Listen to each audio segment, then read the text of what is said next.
we've been drinking beer, and we'll be drinking when you get here. Thinking, will I ever be sober?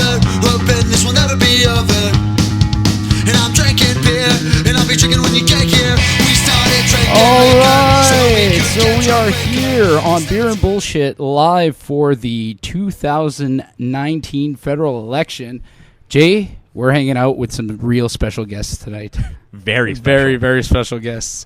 The much anticipated return of two of our top guests, Mr. Steve Black, the former mayor of Timmins, and real, actual local journalist, Andrew Autio. Thanks so much for joining us, gentlemen. Happy to be here.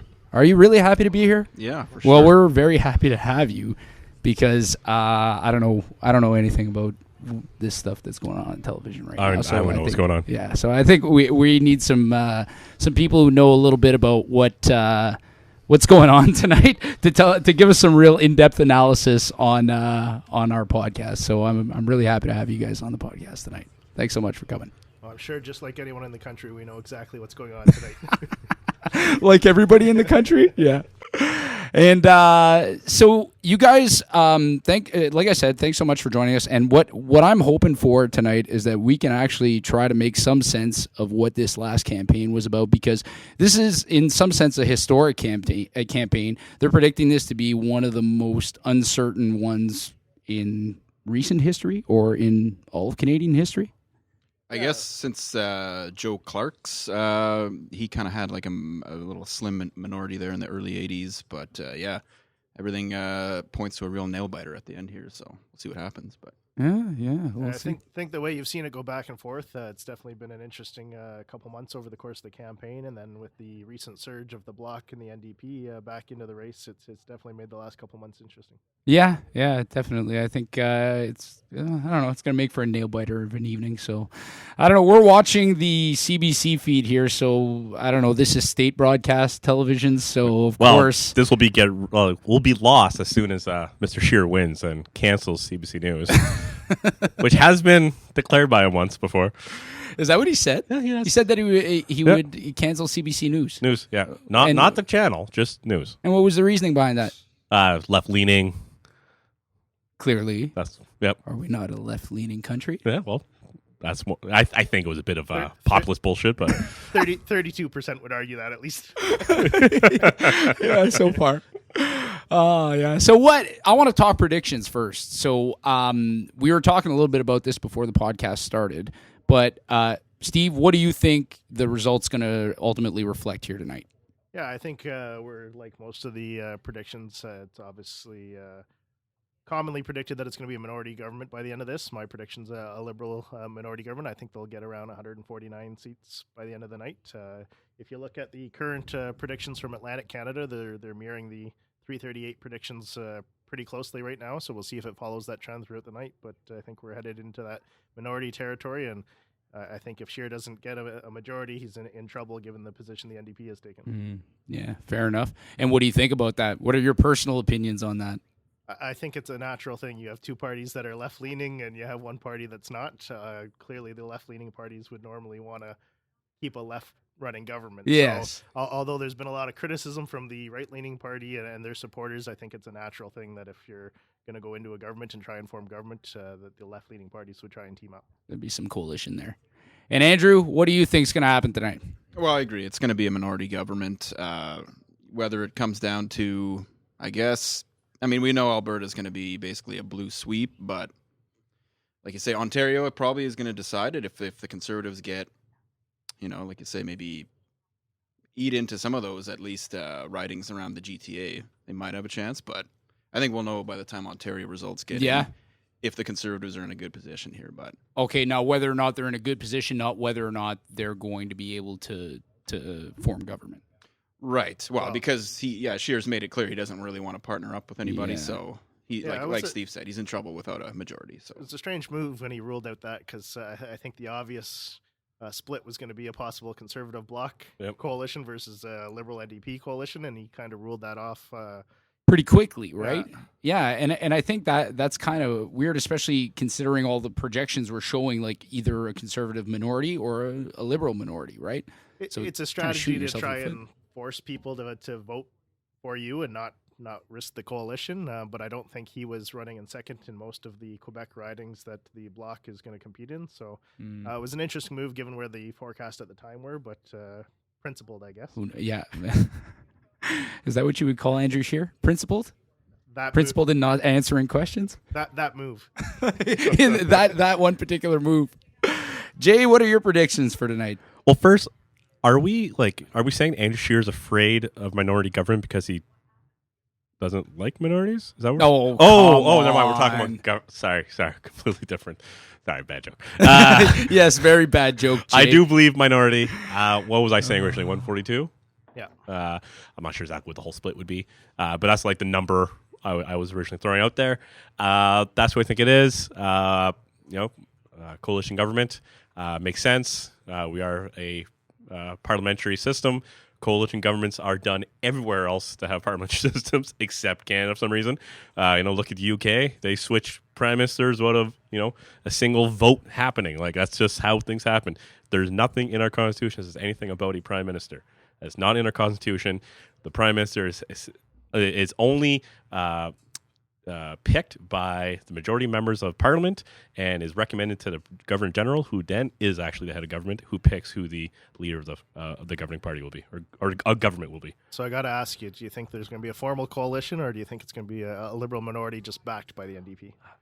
I can see them doing at most a 2-year thing, because I think my guess would be it would almost be a good old Bobby Ray style, is give them 2 years. It might not be a formal coalition, but I think to set up that 2-year thing, I think they would have to give a couple cabinet seats just to say they did it. And so I'm thinking maybe formal 2 years, and then they'll just wait to the Liberals to do something wrong and try to have that moral high ground and call an election saying, we were in power, we decided we need to have this. That's my guess. I think exactly Bob Ray style. Exactly what they did. They brought it down, and then they had favor afterwards, saying, "Hey, we told you we would support this unless it wasn't good for the province." Once they decided that the winds are blowing the opposite direction, they decided to upend the Liberals, and they had the moral high ground, and they won the next one. So I have a feeling it's the same game plan, or it'd be a similar play. Yeah, I find minority governments seem to kind of suggest that there's, I guess, the country's not really ready to make that decision yet, right? Like which way we're going to be going governing. Like the last time we had a minority government was the Conservatives in 2000? 2011. Oh God, when did we go back to the was it polls? 07 or- I don't know. There was like a 2-year span between, Right. was it 2 years between the elections? Harper's first term was a minority, right? Wasn't it? Or Right, Steve. Now we're all going to have to get on Google and sort Yeah. it. Way to go, sorry. guys. he had a majority the second time, right? But Yeah, no, exactly. And this is sort of what I'm referring to, is just that the idea that the federal government is just like the country's not ready to go one way or another. So it's more of a, okay, this is what's going to happen. It's going to be a little bit wishy-washy for a couple of years, and then we're going to be going back to the polls again because nothing can get done. right.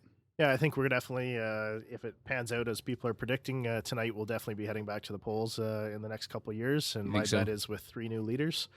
Yeah, you think with all 3 new leaders, there's 5 right now. Oh, so, 3. Okay, so I'm going to sorry. call 3 of the 5 will have new leaders. Okay, so who? Which ones? Well, it depends on how tonight shakes out. But I believe the Liberals will possibly enter the next election with a new leader, as well as the Conservatives if they end up in minority territory, and likely the Green Party. I think Jagmeet will stay into the next election, but the other 3 will see new leaders. Really? Oh, okay. And you don't think that Trudeau, the Trudeau star power will hold past? I think it's struggling to hold right now. Yeah, good point. But I don't know. Like to me, all the obvious crazy stuff that went on in this campaign, and I think I saw one was in McLean's article that said like Justin Trudeau and his extremely forgiving base. Like I was looking at this, I said, okay, first of all, the black and brown face stuff was straight out of like a Will Ferrell movie. Mm-hmm. That's like the when I saw that, I just had to like just laugh completely. Like, of course this happened. Clearly this is something that ended up happening. And then the fact that really was still able to rally support behind after things like that. You know, like a lot of. I think it depends on how strong the minority is, right? If he has a very strong minority government, then maybe he hangs on and takes another run. But if it's a slim minority, I think it'd be difficult for the Liberals to take another run with him and expect to win. Yeah. Okay. And it's kind of like Dalton McGuinty passing it off to Kathleen Wynne, right? You know you're on your way out if you don't make that change. You got to take the blow for the team and make the change. Yeah, I guess so. No, it makes sense. Real quick, Stephen Harper's Conservative Party had a minority government. Then the 40th Parliament was another minority government, and then the 41st was a majority. We had 2 minority governments in a row. 124, then 143, then 166. So how many elections did we have in like the early 2000s? It was so the first Conservative Party, well, in the early 2000s, well, since December or October 22nd, 2000, we've had 5 elections. Yeah. Since 2000. 2000. Yeah. So you had one extra one. 2 years of Conservative, 3 of Conservative, then 4 of Conservative. So you had what was that? What did I just say? 9 years. Yeah. 3 and 9. Good pod, Jay. So I only took accounting in school, right? Harper came in what, 02? Yeah, says Harper. Well, came in 02, but he came to power 06 to 2015. That's not long ago. Yeah, because I remember it was Chrétien during 9/11 and all that. So Then right after Paul Martin. Yeah. Yeah, so that Seems so long ago already. Yeah, it does. And Well, Martin that was like a minority 18 years government ago. too. Kind of feel old reading these kinds of things. There, these people. Remember when Stephen Harper still had like color in his hair? There you go. You see those clips again. So we're watching the results come in from out east right now. Still, right? Yeah. Is that right? Okay. And right now the seat count is looking 25 for the Liberals, 7 for the Conservatives, and 1 lonely seat for the NDP. How about the NDP this campaign though? Like Jagmeet Singh, man. Yeah, he seemed to run a pretty good campaign. He seemed to avoid a lot of the nasty stuff, but obviously that's probably because he was the third guy. If he would have been a front runner, I'm sure they would have dug up some old high school yearbook photos of him as well, but Jagmeet doing whiteface or something. I found especially at the one debate where Trudeau, the English language one where Trudeau was there, he kind of kept coming in as the comedic relief because Scheer and Trudeau were just pegged. Yeah. Look at these 2 idiots. You want this guy, you know what I mean? Well, these guys can bother, you know what I mean? He just came in. He always had those kind of comedic relief moments because No, of course. Scheer was just talking directly to Justin Trudeau, the whole time. yeah. Like he turned his back. Like it's crazy, but Well, you could tell it just looked like that was the strategy there. It's just like it's between Scheer and Trudeau, and Scheer was just going to talk directly to him. At the early stages of this campaign, I thought that Jagmeet Singh, I remember talking to Jay about this and saying, I think this guy's not really a great leader because he seemed to be completely invisible. Like you wouldn't see anything in the media, anything in social media. There was like a bit of an NDP collapse at one point where like a whole bunch of the MPs out east left the party, and there seemed to be some discord within the party. But in the last month, just completely turned it around, and like he honestly, to me, looked the most prime ministerial. Does that make sense? Is that a word? right. Sure. Is Go tonight Prime minister-ish. Yeah. But I mean, yeah, of course, like he did have the advantage of not getting dragged into as much of the, the mudslinging.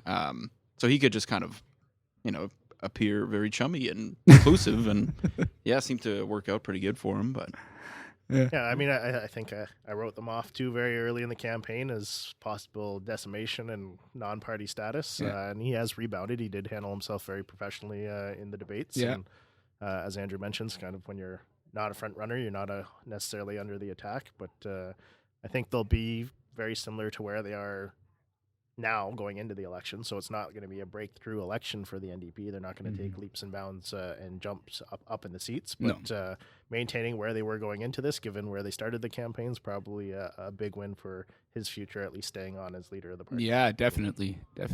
No, that's I'm looking forward to seeing more of Jagmeet Singh. Well, I was.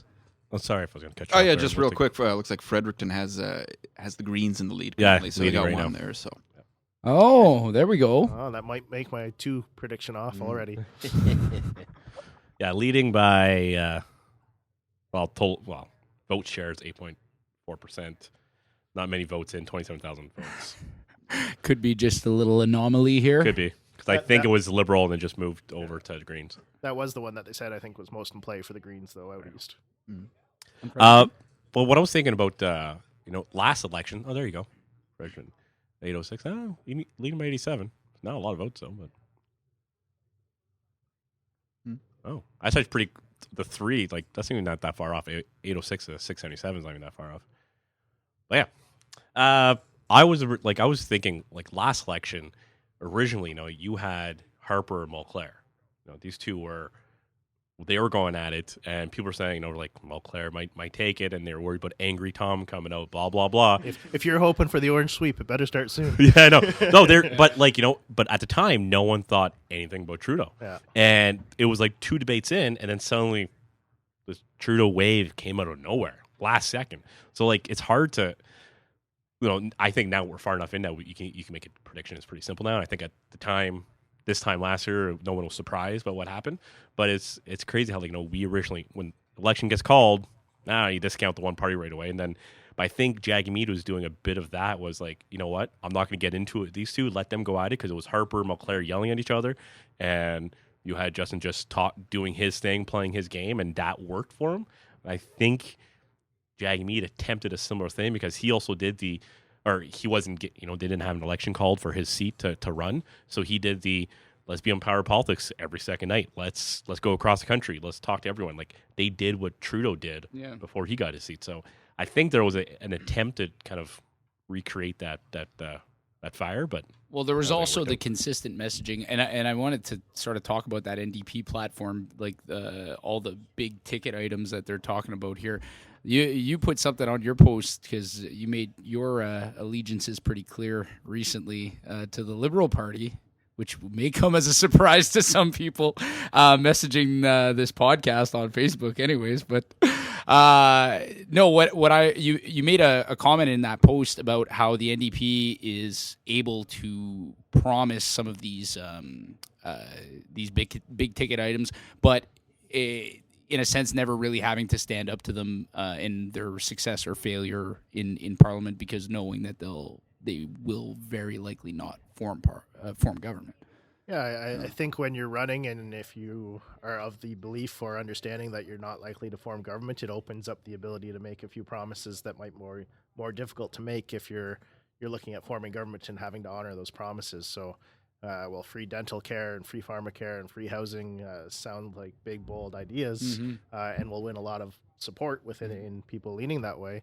If you know you don't have to implement them and worry about the cost of them, then it's easy to campaign on those. So that's where I struggled personally with the NDP. But that's kind of the niche they fall into, and they definitely have their support. And I mean, if you've seen when Jack Layton, I mean, I really liked Jack Layton when he was around. He was a very personal guy, down to earth, blue collar guy. So you get the right momentum, and we may see a shift, and they may get the chance to honor those promises, and then we get to see if they did. If they work. What if they do get the balance of power? And are they then mandated to try put one in, and do they try to hold whichever other party they coalition with to make that to hold one of those promises? Well, it's like I say here too, right? Like Jill and Charlie have a lot of support locally and whatnot, and I find the Timmins region can be anti-government a lot of the time. So when you're an MPP or an MP and you're anti-government in opposition, criticizing the government day in and day out, it resonates with the people of the area that want to criticize the government. Yeah. So it's a tough gig to defeat. So I give both all the other candidates who have stepped up to run, because it's not an easy thing to go knock on doors, put your policies, especially if you have a party who doesn't put out their policy till the last week or two of the campaign. Yeah, you're running blind, not knowing what you're going to have to defend. Yeah. So it's a bold task. So I give them all a lot of credit for stepping up and running. I've obviously been there, done that, and it can be a tough thing, but it's a really enjoyable thing. Other than the 2 people that message in, and I'll say hi to them tonight. But other than the few that take that type of approach, I knocked on, in the provincial campaign, thousands of doors, and even the people that were very clearly voting NDP when I was running for the Conservatives were very polite at the doors, very enjoyable experience. So for the most part, it's a really enjoyable experience, but it takes a lot of guts to step up and instead of just sitting on the YouTube chat channels or the Facebook chat channels and criticize, to actually step up and run. So on podcasts. So I give them a lot of credit. No, that's very true. I think sometimes we don't give people enough credit who do want to step up and put themselves forward and under that kind of scrutiny, and sometimes fair and unfair scrutiny. It's we definitely should be tipping our hats to them at the very least before we start ripping their heads off. Well, to be fair, we're only going to rip the heads off of one of them. Yeah, good point. Whichever one wins. Yeah. We had a message from a Mr. Kalen Boise saying sorry for being a little late joining. Albertans are working a little later to help support the rest. Who knows? Well, that's good that you guys got followers all the way out in Alberta, Yeah, too. Alberta. Yeah, I'm not sure what this Boise guy is. Not like seems like he's bad- related to bad anybody folk. on this podcast. Oh man. Actually, Steve mentioned, one party didn't have their policy out, so the Conservatives waited till a week or 2 weeks left in the campaign, and I'm Andrew. I'm not sure if you went to any of the debates. Were you at any of them? Jeez, no. No, didn't make any. No. Well, we I was campaign disappointed, that to be honest, in the uninteresting? whole setup of Yep. this whole campaign locally. I could not believe there was no public debate. They had the one at the Chamber of Commerce, cost $65 to $65 get. Yeah. Yeah. I don't know why you need a lunch to have a political debate, but I understand the chamber members have to look out for their chamber members.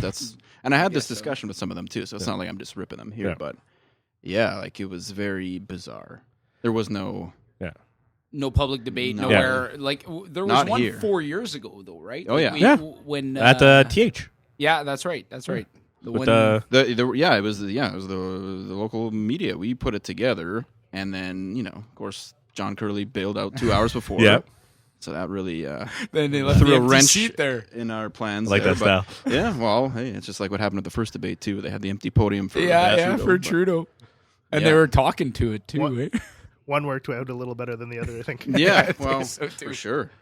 And like I say, you're talking about the costed platform. I remember like you say, we were talking about Sorry, I the. got to jump in. We got our first block lead on the board, so we should point that out. Oh Bucks in boy. there.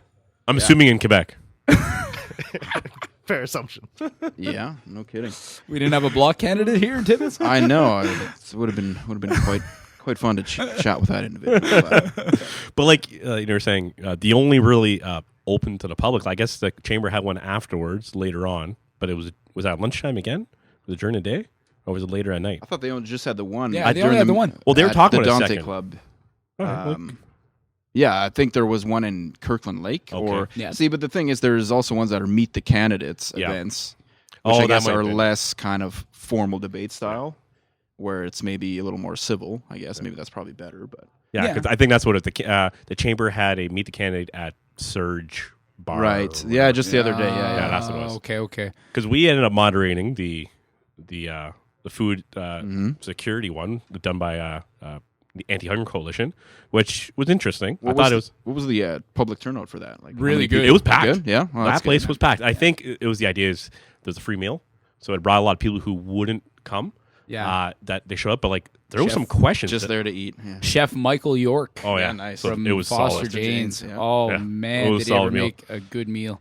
And the questions were great. Like the participation from the audience was great. We had a stack of questions to go through, and like we had to just call it. Like we're done. Like, Well, we have yeah, to- we only had set time limit too. But that debate there, I don't know. I like the dynamic of it. Like everybody was given their time to sort of answer the questions, and we circled back to whoever hadn't answered first Right. to sort of answer afterwards. But there was no point where there was kind of like any time for And no free debate. exchange between back and forth. So everybody sort of had their opportunities. But that, you know what? I was listening to the podcast afterwards, like the recording of it and the candidates' answers, and I was telling Jay, I'm like, man, to some extent, like Charlie's got a bit of an advantage there when when we're asking questions about specific programs. Yeah. Like, there's not to some extent when you've been a for that member long. for over a decade and a half. Yeah. You know your party's policy pretty inside out, and you're not going to step out of line because you've been working to develop it. But it's not even just that. It's just I thought it was even more related to the specific programs to which we were asking questions about and the funding of those programs. Like, but you got to keep in mind this guy just ran for leader of the party, so Of course. he should know their positions Oh, inside out. 100%. He built half the position. So, But to somebody who's listening for the first time, like, he sounds like the absolute most competent person up there because he's not speaking in generalities. He's answering the question directly, He's right? not shuffling through notes or anything No, like that. He gives a great soundbite. Yeah. We'll say that. That too. Like, it's but Michelle, I gotta say, she did amazing. She had her homework done. She knew everything. Like, she had answers for everything. She did a very good job. If Charlie wasn't there, she would have won that debate that we were at, hands down. Yeah, I clearly have a few friends, despite my current allegiance to the other color, of the conservative color as well, who both indicated after the one debate they were at that they felt Michelle did the best in terms of performances at the debate. So I didn't get to see it myself, so I can't say that I have the same opinion. But that's feedback that I received from people that are 100% supporting the other candidate, but still said that she performed very well in the debate. No, I thought she did very, very well. Like we mentioned it, Campaign I too. thought Granke had kind of almost a hand tied behind his back because he didn't have a policy to follow through. So when they would ask a question, he would say, well, we want to not make you pay as much tax, you have more money in your pocket. It's like, how? Like, there was nothing behind it, so he couldn't answer any of the questions, and it was tough for him. just to wrap up the thing. I remember, at the one debate where Scheer and Trudeau were sniping at each other. Trudeau says, "You don't have a costed platform out." Scheer's response, "Well, where's your costed platform?" It was so like, wow, like really, that's what you're gonna say. So I mean, yeah, that's kind of, we knew where we were at like then. But again, like I say, we were talking about Rona Ambrose earlier. I saw her just a day or two ago on one of the channels. She's kind of breaking down. She's not running, so she was able to just be honest. Yeah, be honest. Talk about all the campaigns, and maybe that was a good strategy because you put it in that late. It's either good or bad, right? Depending on who you ask.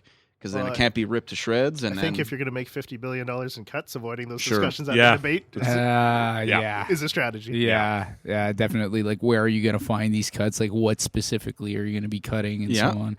So do we think that, because a lot of people have been making this claim, right? Like, people are sort of getting sick and tired of Doug Ford in Ontario, and everybody seems to think that Andrew Scheer is cut from the same cloth. I mean, I don't know. It seems a little more polished than the Fords, but I don't know. What are your opinions on that? I think it's a little suspicious that the Ontario Parliament has been shut down for several months now. As soon as the campaign started, it was basically zip it, Doug. Like he got the clamps put on him because his popularity was tanking, right? So I mean. Yeah. It seems like the muzzle was put on him, but he didn't appear even once with Doug at any of his stops in Ontario. I believe. I don't think he was invited to No. Yo, what up? I'm on Team Scheer. They're like, Doug, just stay home, man. Like you don't need to campaign for. We don't need your stank. But it's tough, right? Because the Ontario picture is very mixed right now. Like if you look at provincial Ontario polling, you got a pretty even split between the three parties right now, and the Liberals don't have a leader, so that it's an interesting dynamic there, but definitely I think they decided this wasn't going to be a plus for us to be campaigning side by side, and especially if you're going to announce the cuts later in the campaign, you don't want to be tied with the guy making the cuts. The guy making the cuts right now in the province. So I think it was a conscious decision, and they enjoyed a nice summer vacation and came back with 14% raises, and all's good. Good See, that's what kind of freaks me out about that, right? Like what you're implying is sort of saying, okay, the Ontario government has basically been, or the Parliament's been shut down since this campaign started. Mm-hmm. So indirectly, what we're saying is the Conservative Party of Canada can just shut down the Queen's Park at. I think you can we call need in to some stop favors. doing this. I mean, I think you see that. I mean, you see it locally here, even, right? Jill and Charlie are out campaigning for each other. There's similarities between the parties at the different levels of government. So I think come election time, there's definitely favors in campaigning that goes on both ways. And in this case, it's a lack of campaigning that was probably desired. Well, wasn't the excuse at first? We've done so much in the first few months that we need to put our feet up for a bit. It was just like, yeah, they were listing all the things that they've done supposedly, but yeah. So we've done so good in these first few months that we can just take a break. 4-month hiatus. Hey, pass me one of these Compass Brewing sours, the Winter Blues blueberry. We need some refills here. Berliner Weiss. No, it's That's what happens when you're not drinking. The polls aren't even closed yet in Ontario, so we got half hour, 9 o'clock here, but till real Canada votes. Yeah. I'm never going to be able to run for anything. That just ruled you out of any federal races, at least for prime minister. Exactly. I wonder now. Nice. Yeah, go for it. Take it. Haven't had this one yet, so that's awesome. There you go. We Good. should talk about what's being Let's talk drank beer tonight. for a few minutes. Yeah, let's talk some beer. So, yeah, I did pick up the Compass Brewing. They decided to reintroduce, I guess it's this time of the season, same time last year, their Winter Blues Blueberry Berliner Weiss. They're a blueberry sour. So these are made with fresh Northern Ontario, Timmins area blueberries. So Maël, the head brewmaster at Compass, his parents and him, and I think his girlfriend too, picked these blueberries that made this beer. See, anytime you see, Berliner and then white, I'm pretty sure that's a V. Weiss. You might be right, yeah. Sorry. German and Austrian, and even Polish, I guess. Those W's are always V's, My grandfather went to Germany once. He flew over, said it was beautiful. Then he came back. That sounds terrible. What? So yeah, that flew over and landed. You made it sound like he just flew over Germany. He said it was beautiful. And No, he just flew over. It was about he dropped a few 1944. things Yeah, off, dropped a few things off and just came back. you are ruling out runs. Dresden. The Canadians had a war. At one point, they fought against the Nazis. They flew over Nazi Germany and came back. We got you. I just love when I don't know why, because Jay makes these like slightly obscure like jokes every once in a while, and then like I know that most of the people listening at home, this is not insulting anybody's intelligence because I do the same thing. I look at them for 2 seconds and go like, oh yeah, okay, yeah, good joke. Sure. I'm sure that's what most people are thinking as well. But yeah, that blueberry beer is delicious from what I remember about a month ago. I'll be back on the wagon a little later. So yeah, that's what we're drinking tonight, and a combination of other stuff. Yeah. You're drinking some cool there, from Lake of Bays pumpkin ale. I figured it was festive to the season here, this pumpkin ale from Lake of Bays. Scary because it's called a flavored strong beer. It's also called a pumpkin ale, so I don't know which one it is, but Oh, what's the percentage on that? 6%. There's a few more in there if okay. you want to sample it there, but yeah. It actually doesn't taste nearly as much like pumpkin as you'd think, because I've had a few other fall-themed pumpkin ales, and they're just vile. Is this like pumpkin spice? Well, right, exactly. It just tastes like nutmeg and cinnamon. It's like, man, do we really need that in beer? But I'm not one of those pumpkin spice fanatics. Neither am I. I've had some pumpkin ales, and Yeah. not my No, thing. I like fan. pumpkin pie, but I don't need it everything scented like pumpkin spice. But then again, I'm not a big Starbucks guy either. So no, Starbucks. frap time. Well, I don't know. Tim Hortons seems to be getting on that, Well, that everyone is. bandwagon You have too. to. You now, have to right? be. You gotta please the Uggs crowd, right? So Yeah, fair enough. basics, basic. The basic folk. So what were we talking about before this? Something about Nazi Germany? Oh, sorry, no. Yeah. That's not what we're talking about. I think Keeping them cold. the election, maybe. Oh yeah, there seems to be an election going on. So what's the seat count at now? Still the same. The same. Yeah, These not much has fancy changed. graphics. Hey, wow. Yeah, we were laughing about that earlier. CBC seems to. Well, I think this is why these cuts are necessary. They need to cut this kind of hologram. The graphics budget. guys are like, no. This is just like fancy stuff that doesn't need to happen. I don't really understand how. Are they looking for people who learn differently? Like this is. I guess this is like a seat chart, like for a wedding, But yeah, no. That's not where they're gonna sit. No, I don't know. I know. It's just they're- talking about. they're not It's a gonna sit side by figurative. side. It's figurative. Yeah. On a really side note, how nice is that new House of Commons? Has anyone seen that? Or it's got like the glass ceilings and I actually you have seen not that? seen- no. Because the actual main one is being worked on for like 10 years, so they had to Yeah. build A separate a one. separate one just on the East Block. And it's nicer than the old one? It's definitely different because it's like modern looking. Yeah, well, you've got natural light going in there. It's like it's like a glass roof. It's really cool. Look it up. Anyway, Nice. Yeah, bring it up. Bring it up on Bring your it up. computer. I got it. Yeah. Jay's going to be Well, I was young Jamie looking to at my our Joe Rogan. I was looking at their beer and bullshit link on Facebook, and one of our guests' fans posted a nice little meme. I guess they really enjoy them. Say hi to Ken or Rick for me. Yeah, it's one of them. Anyways, We try to not name people by name on this. But they seem to be avid followers of the Beer and Avid. Bullshit podcast. well, I have a feeling they're not following anything. They're just posting stuff on Facebook. they're watching. Come on. think so. What else are you Yeah. gonna watch? I don't guess know. so. That's a good point. I don't know. CBC. I don't know if there's any other local Actually- shows. I guess this is it. This one here. Yeah, well, yeah, I can say there's a good shot Oh, there yeah, of, right of there. the roof. Yeah, like it's really cool, and it's Little- like Oh, nice. Yeah, like so they had to, reconstruct a new House of Commons pretty cool. temporarily. I guess they're gonna use that for about 10 years. I guess until the new, the old ones. Gets fixed. Is it See, the Red Chamber? Is that what it's called? I Or feel no, like that's that looks Senate? so nice. Yeah, it's really cool. Like it's, I'm glad they updated it because even visiting there, it's like as traditional as it is. Like the Yeah. carpets are like, man, these are 100-year-old carpets. Like, Yeah. and you could tell they were getting worn and everything. But yeah, I don't know. But anyways, the new one looks really cool. Do they have the same rule with the mace in Parliament than they do in Britain? In the UK, if someone runs out with the mace, Everything stops. everything stops. You Yeah, can't. no. It's That- still no, sitting here. yeah, Yeah. no, the mace So has if to you be if you on run that away with table. the mace, they can't do shit. No. And like there's videos in the UK of people who tried to walk out with it and everyone just jumps them because like you can't if they would Well, leave the room. Let's talk like about a- the British. Sorry for 1 second. Yeah, why not? How different their setup is. It's like Oh, it's awesome. it's a room with like 200 too many people kind of. in Yeah, it. They're it's just made for 50. one. but It's, there's it's like a 300. 70s sunken Yeah. living room where it's just everyone. And how about that order guy? Order, I know. order. He's the greatest guy. It's the best.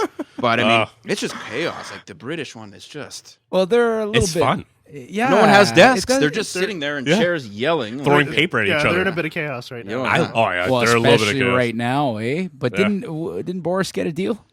Well, Or he had a deal, and then they To be determined. to be Yeah. determined. He sent off the letter requesting for the extension, non-signed, and then sent a second letter with it, with a separate deal signed. So he was like still trying to push the deal he wanted to do, even though by law, I can't remember what the bestow law or whatever the hell the law was called, saying that you had to ask for an extension. So he literally was like doing two things at once, and he was being a bit of a douchebag. yeah. a bit of a douchebag. Yeah. Someone needs to get him a comb. I mean, Oh, God. what is up with that? I mean, don't get me wrong. Yeah, I but saw a whole. apparently that's he part of does his- that. yeah. That's part of his to make him shtick. seem more relatable. I've Yeah. seen that. Yeah, he actually ruffles it up before he goes in there. And, like he thinks it makes him look a little more, more like a commoner. Yeah, because he's Because not. most people don't brush their hair, right? So I mean, he might as well just not look kempt. I don't know. I don't. I think it's ridiculous. No, I hear you. Even the same boat. But it's wild, man. I don't know. Yeah, I don't Can't know. believe he goes around like that. Well, I'm interested to see what's going to happen with Brexit because like that's a big what's happening in Ireland there, like what they've got to navigate through is I don't know. We'll see what the future brings, but Well, he's had a tough go. You get defeated the first time, and you say, if you defeat me, I'm going to call an election. And then you call an election. They say, no, you can't have an election. Well, he didn't call the election right. He said, "Oh, we're just going to suspend Parliament, and we'll come back and decide about a vote for an election on the day that Brexit's due." So it's like, well, And I the- guess not. Then the court step in and Yeah. order you back. Yeah, no, you got to go back. The world of politics is definitely a interesting dynamic over the last 4 years. Well, I know how to stop the back deal. We just won't have checks on, or we'll just have no checks on the Irish border, but all the trucks that come through, we'll still check them. so that's no check. That it goes in the face of the Good Friday Agreement. You have to have you're not allowed to have checks on the Northern Ireland / Republic of Irish border. Okay. So there's a rule. That's what's holding up Brexit right now. Okay. Okay, so the idea is that if you do not want to be in the common market, so the common market, there's no checks across borders in the common market. Okay, so if you want to go from Spain to France, France to Andorra, whatever. I guess then from Andorra you have to go back to Spain or France. Probably would have been a bad country to pick. Anyways, if you want to go to any of the countries of the 27 members or whatever it is, there's no checks. So you cannot have a solid gate, and you can't be checking any lorries if you're in the UK of them going through. So no border guards. No border guards, like yeah. what we see when we cross Exactly. the border. So Provinces, States. right? you have Yeah, free sure. movement and free provinces. trade across all of them. The only checks would be out of Switzerland and from the Baltics and from from Africa, from wherever. Any of those Whoever's ports of not entry. in the Whoever's not common part of it. market. Exactly. Okay. So that's the thing. So the backstop, there's the agreement in the Good Friday Agreement that stopped the Troubles, which is so British to say. It's awesome. So stop the Troubles, they had the backstop agreement saying that there had to be regulatory alignment between Northern Ireland and the Republic of Ireland. Okay. So they had to have regulatory agreements between the two. So free trade, free movement between the two to stop any of this crazy Protestant problems. Despite them not being in. Well, this was before the EU. And then both of them joined the EU at the same time. Okay. So they still had the same regulatory requirements on each side of the border, so no issue. But once they leave once the UK leaves the EU, Northern Ireland would have to follow the UK rules, and now there would be no more regulatory alignment between Northern Ireland and the Republic of Ireland. So a lot of these Brexiters are trying to say, well, we just not have that. Well, you can't. In law, by British law or UK law, you have to have regulatory alignment. That is a law. So you can't leave the EU without having alignment with the Republic of Ireland. But if the Republic of Ireland is in the EU. Okay, So that you can, all right. so they what they want to do is leave the EU with still having all the laws the EU have, but not have to pay membership to the EU. Okay. So it's like playing at Spruce Needles Golf Course and not wanting to pay any of the dues, but still being able to use the clubhouse and still be able to use the greens at the same rate as everyone else, but not having to pay the dues that you have to pay at Spruce Needles. It's a very well illustrated example, Jason. Well done. I don't know. Did that make any sense? Yeah. Yeah. It's a very good educational. They're all going to assume, like, it sounded right, I guess. We're gonna assume he's right because we haven't looked it up ourselves. I'm gonna completely auto tune that whole thing to like a Schoolhouse Rock video and just. A nice Irish accent. Yeah. Okay. No, that does sound a little bit crazy though, but I don't know. Hopefully they get that sorted out because It will not. No, you don't think they're gonna get sorted out? So what happens though? What happens in those situations where like they do no deal and I don't know, the world go to shit? Like everybody. But technically, if they go no deal, they're in contravention of their own law. Okay. So I don't know how. But to at fix some this. point, the EU's got to step up and say enough's enough. You're out. Well, and that's the thing. They're trying to play, but things the EU Doesn't have to follow has UK law. they don't have to follow UK, and they're holding all the cards. They're the single largest market in the world. There's no bigger trading block in the world. They're the largest.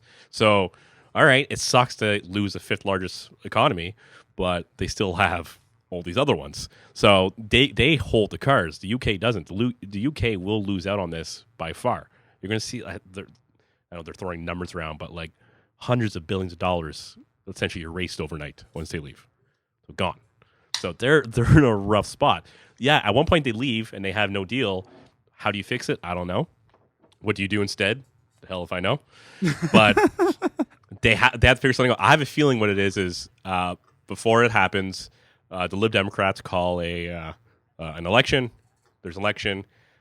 My guess is Lib Democrats win, and then They go back on it. they go back on it. Which then is weird because should you be able to go back on a referendum, or are you allowed to call a second referendum? How many referendums can you call in a row? Or, It's or is the election a referendum on its own? Exactly. So it's a tough that's thing. You vote somebody who's saying that they would overturn it, then hey, that's a referendum on that issue. So it's a tough call. So the Bloc and Greens each have a seat, And the NDP. and the NUP 1-1-1. And then 5. Yeah, Liberals still leading pretty heavily though across Atlantic Canada. Yeah, when do polls close in 15 minutes, right? Yeah. For in Ontario. How quick are they usually to report the results?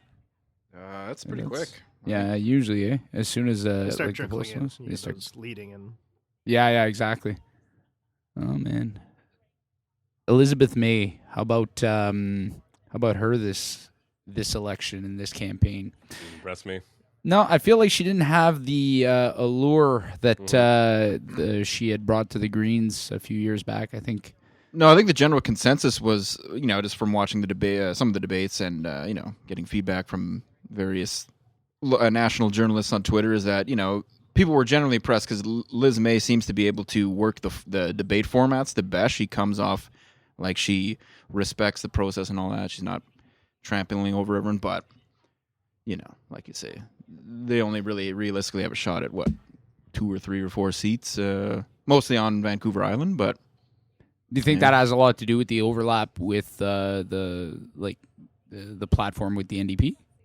Well, you got 3 competing on the left for the votes, right? And then you have Quebec that's pro-Quebec on issues, so there's kind of a bit of a different issue. Mm-hmm. But yeah, it's tough to break in when you already have 2 formidable parties competing on the left already. And I think even locally here, we saw with the Green Party again, they were last to name their candidate. Like, it was weeks into the election. I had to actually contact their, their riding association. Like, are you guys putting forward a candidate? Because everyone else was named, and and it was the same guy, Max Kennedy. And I asked him that 4 years ago if he was going to run again, and he said, yeah, it was a good chance, but he kind of almost tiptoed into it, I guess. And I guess so. Like, to some extent, I always sort of wonder why somebody would run, and I guess not really, you're not really running to win. No, I don't understand the strategy of any of the parties to name your candidate late.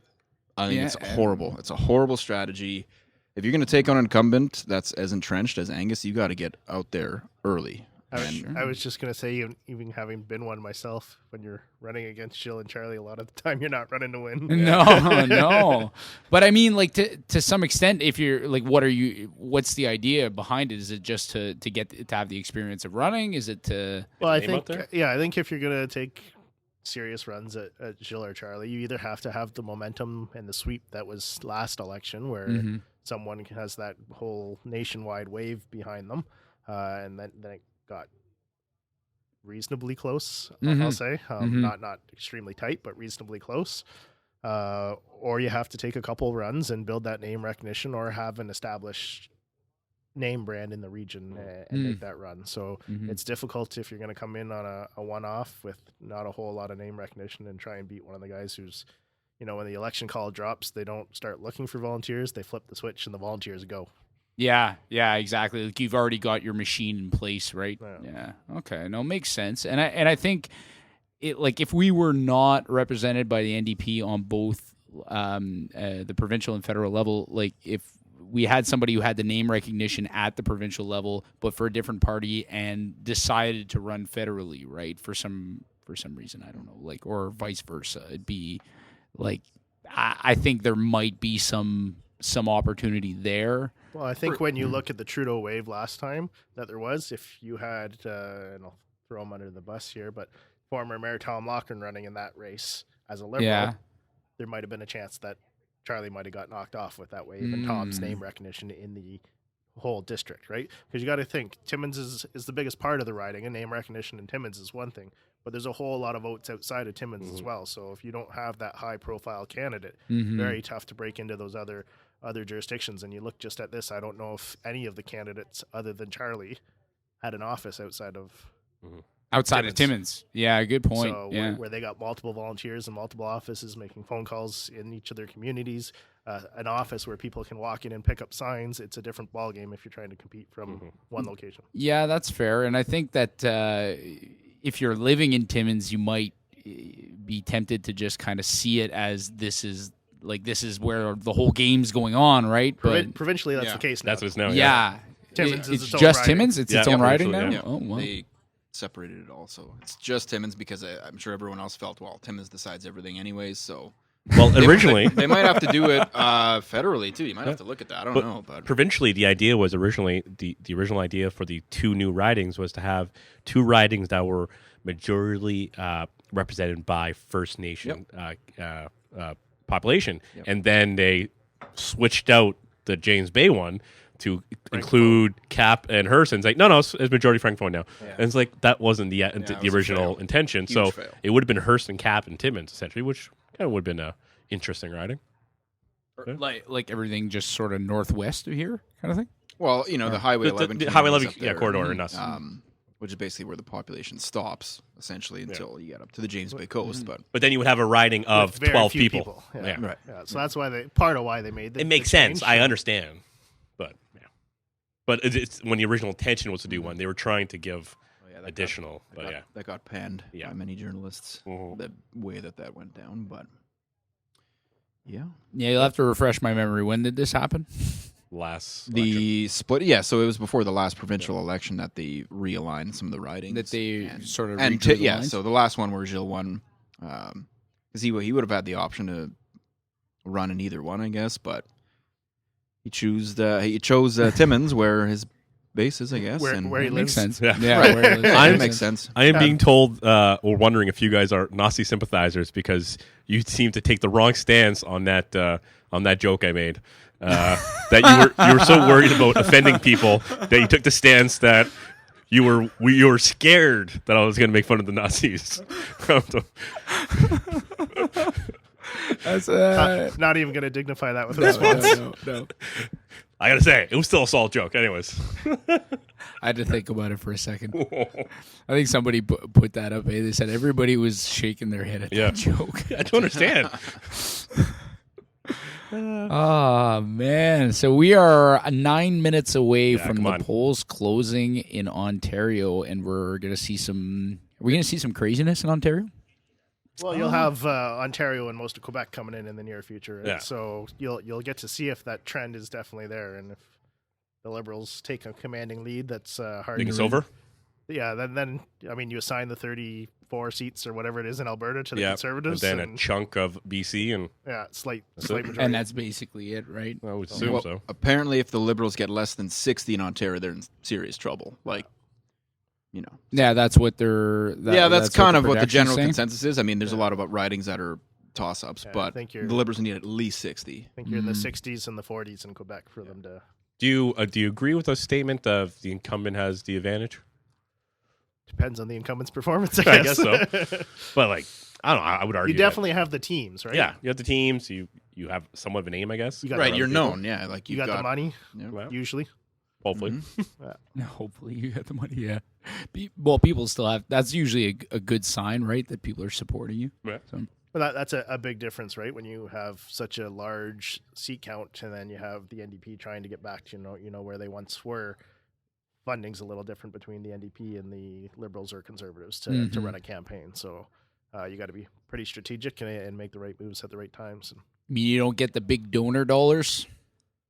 Well, I think the federal election rules have changed a little bit that kind of make the big donor dollars not such a factor, but you have that base of the party that's willing to sign up for their monthly donation or annual donation and keep the funding going.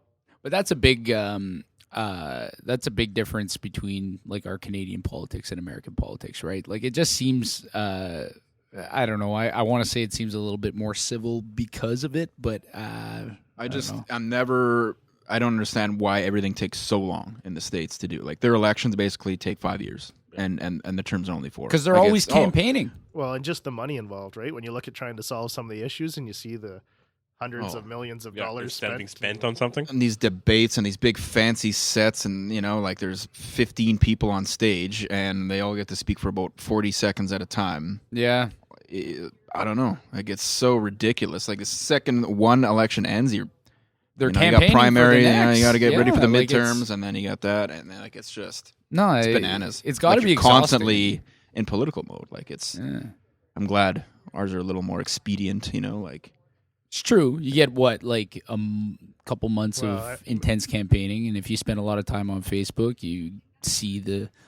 Well, you remember when Harper called it early, and it was a big and long extension of campaign because it was a few months longer. It was horrible in comparison to the States, which is multiple years. Yeah. Oh, yeah. Sorry to steal the crispy crunch. What are you putting in the chocolate next to me and gave them all the nuts? Jesus. Yeah. Trying to undermine your running. Which I haven't done anything since we ran our 14 last time. I was sick all weekend, didn't touch. So you guys coming on our next beer run? What is that? Oh, On every clearly Sunday. you don't listen to our podcast. So on every Sunday, well, our podcast, we've done 2 since we were back. So every Sunday not every Sunday, but most Sundays, we run from Melrose. We run Lafleur all the way to Shirley, come down, we stop at Compass, have a beer at Compass, then we run to Fullbeard, have a beer at Fullbeard, then we run back home. So it's about 12K total. Yeah, 12K total. He's not even listening, but yeah. Sounds like a horrible idea if I was in shape, let alone trying to do it in the shape I am. No, right now. we've had some like first time runners out, Yeah. but it's you get a break. And My you wife get did a when she was beer. pregnant. Yeah. She didn't drink any beer. Well, she drank some beer, but I think that would depend. Let's say, did you guys do this in like the peak heat of the Yep. summer? Yeah. and we've So- done it in the cold, we've done it in the rain. I'm just imagining, okay, so running from Melrose in the heat to Full Beard, you're probably going to be pretty soaked, t-shirt wise. Yep. And then you go into Full Beard, which is usually pretty chilly because they've got the AC on. Yep. And then that's going to kind of dry on you, and then I don't know. It'd be kind of a little bit clammy, maybe, or I don't know. Do you guys bring a change of shirts? Or No. what's the plan? No, It's- no. we do it always Are you, been are you afternoon. soaked through? Right. Oh yeah, absolutely. Yeah. Yeah, well, in the when it's summer. really really hot, yeah. But I mean, in general, we had some pretty decent nice days. days to do it, and we'll run like we'll run from Melrose, like the Lonergan Park, out to Compass first, so around like Lafleur. So it's a 5K go, give or take. Basically, like sit there and have a beer. And then run off to Full Beard, have a beer there. The breweries love it. I mean, it's better than church Yeah. on Sunday. So, I mean, why not? The invite's open. So, You've just lost all of our Christian viewers. oh shit! Is that who There we're- goes your base. That's all the burdens here on our no. podcast right now. This is all the people. Yeah, this is the 15 concurrent viewers we've got right now. You know what? I gotta say, this is probably the highest level of participation we've had on a live podcast. There's a bunch That's of people good. commenting though. That's good. Oh yeah, there's what are we? What's our online community saying? Well, they're laughing about the joke and talking about how just we're joking about Nazi Germany. So it's kind of happened. So that's where we're headed. Oh no! Is that what's gonna happen tonight? I think. Well, what was I gotta. our joke last time was about the polls, right? Yeah, the polls, the polls, those damn polls. We couldn't understand why the polls keep deciding who's going to be the winner. Why we keep talking about the polls. It was a really bad joke, but it went terrible. off. We were, And it we were lasted drunk. for a long time. Yeah, that's the problem. Somebody here said something about Nazi Germany. You mean the PPC party? So I would really like to get your perspectives on these PPC folks. Well, yeah. yeah. So I interviewed, of course, Mr. Roy for the Tube Timmins interviews, and I thought he was very knowledgeable. He didn't not have an answer for anything, right? But I mean, there was one point, I guess, I asked him about, their much maligned immigration policy that's scared a few people off of them. But I mean, there was one point, I think you can watch it there, but he kind of referenced, we're not racist. We're not so there was a point where it was like 5 or 6 times he said we're not racist. Like, well, I didn't say anything about that, but I mean, if you have to defend it from being racist, If you got I don't know. if you've got to keep But I falling mean- back into that, like yeah, and I don't know. I mean, hey, I'm sure immigration reform is high on a lot of the parties, plan, I guess, because there's all this hysteria about the border jumpers and everything over in Quebec. But I think it just looks bad, when you lose the leadership race for a party. You're a pretty serious member of that party if you're Yeah. running for the leadership. 2 days later, and And then, then you drop out and form your own party because you didn't Yeah. get your way. I think that's hard to build a lot of momentum around. Yeah, when you're the Minister of Foreign Affairs and then you do that. yeah, well, they never really took off in this election. They never really made a breakthrough. And no, people weren't buying what they were selling, and I think anybody who had any kind of conservative leanings, like they had their party already. right. So Right. that was kind of the theory, was that they were going to split maybe the right vote, much like the Liberals and the NDP do. But It doesn't look like that's but happening. if you are a right-leaning person, you're generally like, let's get Trudeau out. So the only realistic chance of that is to vote Conservative. So that probably Well, really harmed I PPC. I think the right side of the country has went through that path before and seen they can't win when you divide between Yeah. two Right. parties on the Yeah. right. They're already only sitting around 30 to 40 tops percent, and you need that split on the left to have a conservative government. So if you try and split up the right, it becomes very problematic for a win. So I think they've accepted that. The old Reform Party, remember that? Preston Manning. Reform. Yes. No, but I do think that and I was trying to tell Jay that, or I think we were talking about this on the last podcast, right? That like Maxime Bernier was a serious member, like you said, of the Conservative Party, and it just seemed to me that this party here, not only did they fail to get traction, but they were also, like you say, the much maligned like immigration policy and a lot of the issues that they were having that sort of led to accusations of racism and so on. I felt like they were attracting and not really willing to distance themselves. You're talking about the yellow from vest the worst. crowd? Or? Yeah, like from like some of the worst element. Well, and I think a lot of it, they're just too new as well. Like, it's too new of a party. It's been around for, what, like a year? Yeah, good point. To expect them to be able to realistically take out a big number of seats is pretty unrealistic, I think. But if they stick with it, maybe, whatever. I don't know.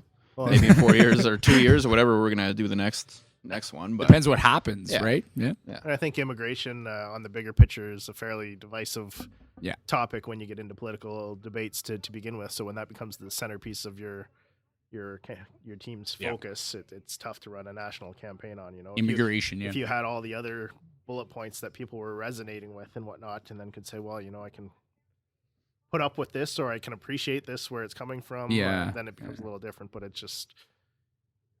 You think people are becoming a little bit more siloed in those conversations, though? Like, I mean, the discussion online and like in the media, looking at because I don't know, this is one part of this that bothered me this election, is I found there was a lot of discussion about painting the other guy as a terrible person. Sure. Yeah. And I get that there's some of that in politics already, but this seemed like a American very style. negative campaign that wasn't a lot policy based; it was person based. Yeah. Which is difficult to accept. Last election, and even though I didn't vote Liberal last election, Justin ran a much more positive campaign and inspired the country, which is why he won a large majority. This election, it was definitely a mudslinging competition between Justin and Andrew, and it's been a little more disappointing, I think, compared to the previous election. Yeah. Do you think that, or this is for any of you, do you think that we're kind of getting pulled into the American style stuff where, it is about the leader? So it was a personal, mudslinging type of election, because that's what they do in the States. It's you vote for the executive, you do not vote for it works. The party. So is that that's what we switched to completely, like 100%? I think they've often been largely about the leaders, but I think the modern world is changing the dynamic of politics as well, and social media and the ability to go on and critique is definitely changing the ballgame. And when you have a president who's critiquing via Twitter every 2.3 minutes, it just 13,000 lies. It stirs up the dynamic of other people getting involved and doing that, right? So it's become a much more, I think people had their beliefs previously, but they didn't have all the channels to express them and get into that divisive politics. Whereas, 50, 60 years ago, if you were going to vote, you knew who you were voting for, and maybe some of your friends knew who you were voting for, but that's about it. Whereas now it's all on social media and everyone. Well, how many I voted Instagram filters did you see today? Yeah. Oh, dear Lord. There's a lot. Yeah. Everybody doing their civic duty. But that, I mean, Kind of nice. It's nice. I like that there's at least an awareness campaign out there now that people are at least paying attention to it. I don't know if people are more informed. It's hard to tell if people are actually more informed now because there's social media, because there's a lot of sharing of articles that goes on that you sort of look like you got to ask yourself, one, if the article was read before it was posted, and or if it was just like kind of a headline, confirmation bias, boom, or is the article even factual? Yeah, of or course. is it by anything proud? Because if there's proud in the title of the news source, it's going to be Perfect. mostly bullshit. Just saying. I have a question from YouTube. This for anyone. Did the Obama endorsement help Trudeau, or were Obama fans already voting Trudeau anyways? I think it helps with the progressive leaning People. to some degree. It's not going to be necessarily an election breaker, but No. I don't think it swung any conservative voters Yeah. over to say, oh, Obama supports Justin, now I'm going to. Right. But I think when you're looking at the left-leaning portion of the vote, and I think, a lot of the criticism on the Prime Minister has been his image in foreign policy and his image in foreign nations. And when you have a former president of the United States come out and say, he's very hardworking and very professional and well respected on the world stage, I think that goes a little bit to contradict some of the rhetoric of the campaign. Yeah, true. A lot of people were offended by that, really. Like, just the fact that a former head of state would be interfering or trying to influence Chiming the election. in. It's Yeah, a very, very interesting time in Sure, U.S. for politics when there's Obama hacking. little change here. Libs 33, Cons 6, NDP 2, Bloc and so I Green guess slow we're one. getting some results from Quebec, Quebec, maybe? I'm or? assuming, yeah. Let me take a look at the... Yeah. Yeah. Oh, well, they... Still not looking super hot for the Conservatives. Eh? Well, Wait wait till Ontario. Yeah. Yeah, exactly. and there is Kenora already NDP. They're assuming they're leading that, and but I think that was already kind of assumed. Yeah. 30 actually, and the website actually right now is showing 37 Libs, 7 Cons, 3 NDP, 1 Bloc, 1 Green. A little bit. And that's the CTV page. So CBC and CTV are a little bit off right now. So you're starting to see some of the Ontario votes trickling Yeah. in. Well, and they got a blue in Manitoba. Makes sense.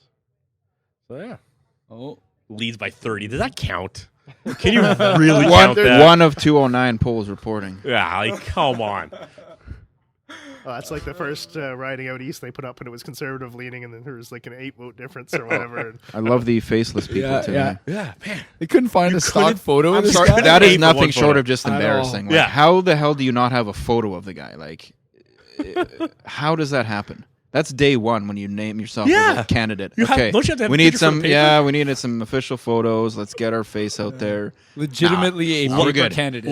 Exactly. So- let me go so to Shoppers honestly, so and that- let me get the passport photo. Well, Let's yeah, get it and now done you're with. just asking like media outlets to grab one off your Facebook or something Yeah. of you at a barbecue 10 years ago, and like, But see, they didn't even do that. I know they couldn't find one. The guy doesn't even have Facebook. doesn't have Like, Facebook. He's got no presence anywhere.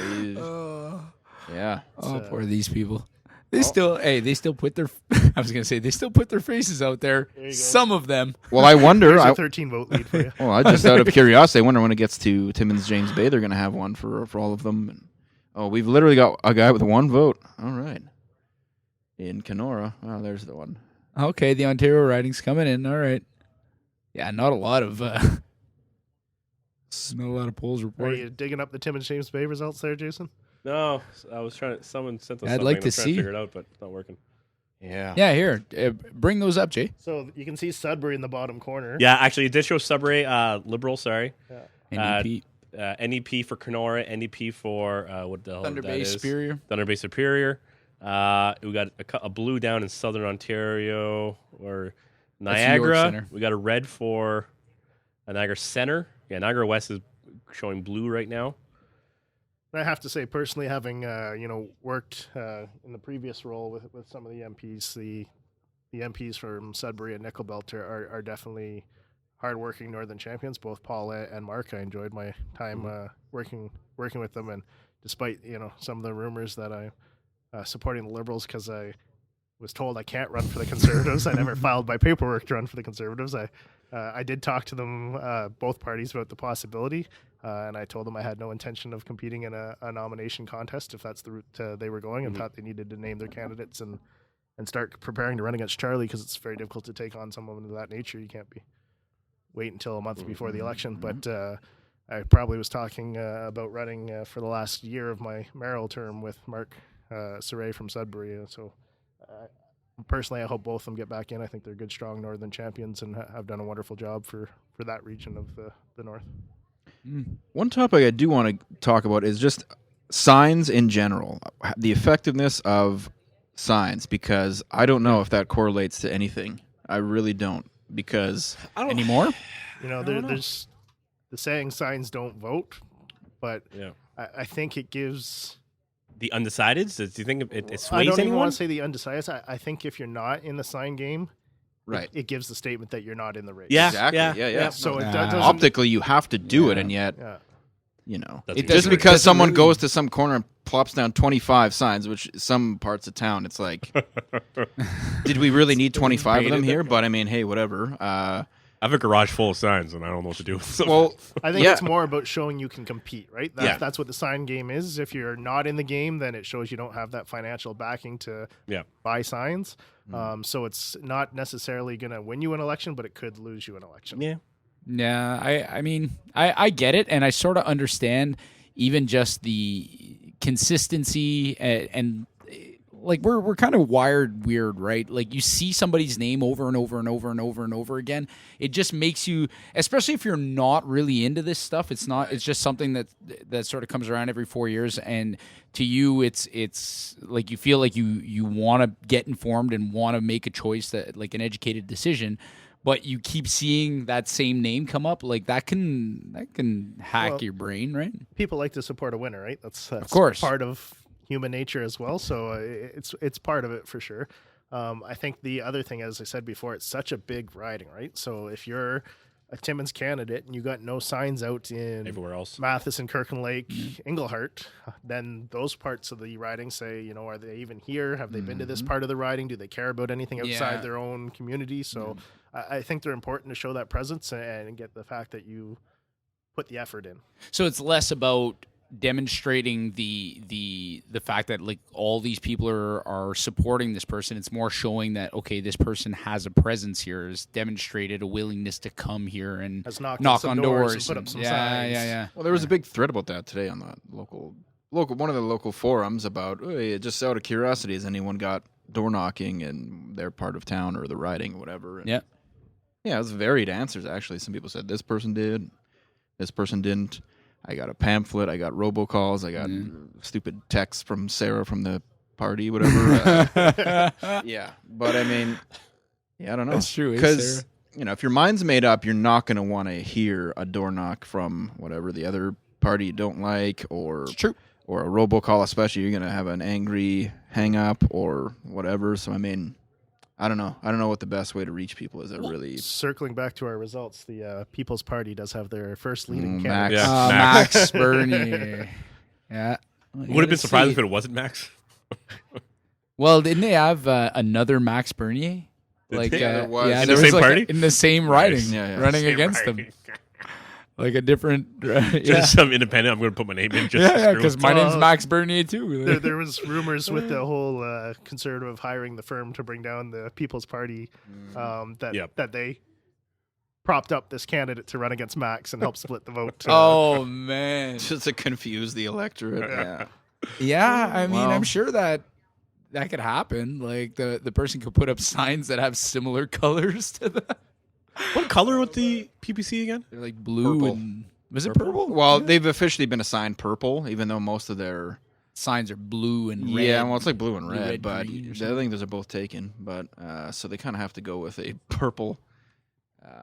One interesting result coming in there was the Thunder Bay, or Patty Haidu was behind, was trailing by a good amount, but early. That would be a surprise, I think. But if she doesn't didn't- get back if in, she yeah, doesn't get she's back in, eh?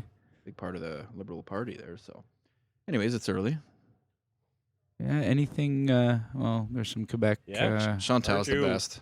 Chantal Hebert's a good pundit. She just tells it like it is. Yeah. She seems like she's Oh yeah. scrappy. If Well, that yeah. makes any sense. Yeah. No. Like, She there's like you just, say, there's no tells it like it is. there's no BS with Yeah. her. She just kind of No spin, no No. like what can I say, underlying message or anything like that. Oh It's yeah, just no, like, you can I'm- tell that she just. I can never understand the argument with, and I apologize for cutting No, you off there. no. I I feel was like a trailing off anyways. It's okay. I was like, I understand, or I don't understand, but you see the arguments like, the CBC is just this left-leaning bullshit. But you watch Power and Politics, you watch, what's is it National? What's yeah, their, the national. yeah, like I gotta say, it's pretty goddamn both ways. Like they will go at the liberal, member of cabinet hard. Yeah, I'll take something. Yeah, I'll have whatever. They'll go after liberal candidate hard. They'll go after whoever hard, and the con just as hard. So I don't understand. Whatever you want to give me, I need something. Or that's his. Give me. No. Get in that pumpkin if you Oh, want. damn it. You don't have to have it, but whatever. it's not as Pumpkin me. No, it's not really that pumpkin-y. It's actually Yeah, give him the Johnny. sure. But no, I find like I never understand that argument. It's like they go at the Liberal guy hard. They'll go at whoever hard. Well, to be honest, to have any sort of credible political panel, you kind of have to have. They can't all be one way. They've got to be kind of, you know. It's like the one non-right-leaning Fox News reporter who quit. Yeah. Shepard Smith. Was it him? Shepard Smith. Yeah. But I would say Wallace is, he's right leaning, but he's not a complete like he will push back once in a while. It's like, hey, that's dumb. Yeah. So can we stop showing the 13 votes? He has a lead of 6. Can we not show these? This is a These are waste of so time. early. And like, how big was that polling It's station? got to be automated. 4 people. They got to be automating, just like must be. circling through this stuff. Well, this is they're just getting ready for the cuts that are coming, Jay. They've laid off some people. Giving their jobs to robots. Mm-hmm. Well, Conservatives making a comeback here a bit, so Yeah, they're they picking seem up to be some doing seats, well eh, in Quebec. Yeah. Whoa. Well, Bernie is Bernie is behind. He's behind the cons. Wow. Well, I guess he had that seat already, so that was a con seat before. So it must be it's conservative stronghold. They're splitting up the vote. That's there. what I was reading, was that Max's seat was not a slam dunk, like by any means. So the PPC might not even get any. So, I mean, we'll see what happens. You'd think that would be their best shot. So At getting a seat. Yeah. There was a couple of people mentioning there should be a bylaw reducing the amount of signs. So and just have them in certain areas.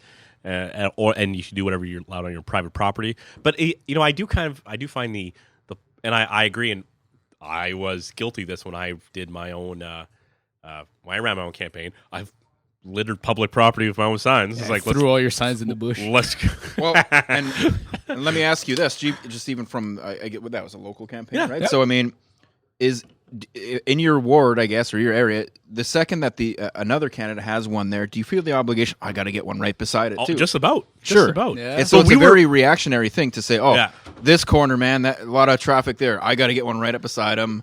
And I guess so. I did horrible. It's very fascinating to me, the whole sign Where they go up.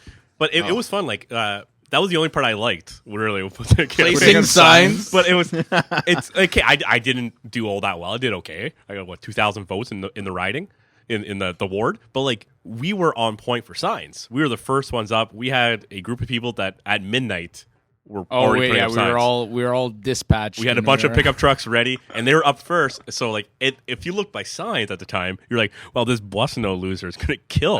Nothing happened. Maybe it was all the extra weight I had. You ran a good campaign. I remember that campaign, and I remember a few candidates kind of boasting online, I'm not spending one dime on advertising or signs. And people know who I am. And they came last. Well, and I think it was one of them, one of the Ward 5 candidates. It was on that, the corner of Spruce and Algonquin. Oh. It looked like it was literally done with a Sharpie. Yep. Mm-hmm. And then it rained, and then it ran, and it just get that out of there. Like, do we have no standards anymore? Come on, get a printer. I mean, I get it, but at that point, you're better off to not have any than to have something for sure. that runs at the first rainfall. But you got to assume that somebody at some point is going to do this differently, and they're going to find a way to get people's attentions that, don't cost anything. I guess the signs are kind of the equivalent of billboards, right? Yeah, it's just like ads. It's an ad. Exactly. Right? But one day, I guess I don't know how they still work. Like I don't think they work to convince people, but there's going to be some candidate somewhere who's going to have no signs. He's just going to go off complete social media or something. Do you think it'd be worth it to just pay social media ads? Because the amount of and I'll say the amount of signs I had would cost me several grand to do. Sure. I don't know. Yeah, I'd imagine. Yeah, you didn't spend money. Yeah, you weren't financial guy. I was Mark. But it's not cheap. But to put that just in Facebook and Instagram ads these days, you might be better off. Just that, super targeted. Did you do social media ads? If you want to give me your insight. I have in all of them, but I think you got to keep in mind that seniors make up a large portion of the voter turnout. Yep. And some are on the social media sites. Not majority not all are, of them yeah. are, and some. Yep. A lot more today, though. Yeah, it's And- increasing for sure. But I think I they think are the most likely to be duped by some social media content as well sometimes. when it comes to politics, I think that's a wide open game though. Like I see Yeah. people copying and sharing articles from the Beaverton as if they're real articles. Oh yeah. No, you're right. It's not like that. I don't know. I think there's a bit of a trope out there of the like the boomer who's sharing all the fake news, like or whatever the memes as news. Yeah. Right. But that's definitely. I don't know. I can find examples of that in every age demographic for sure.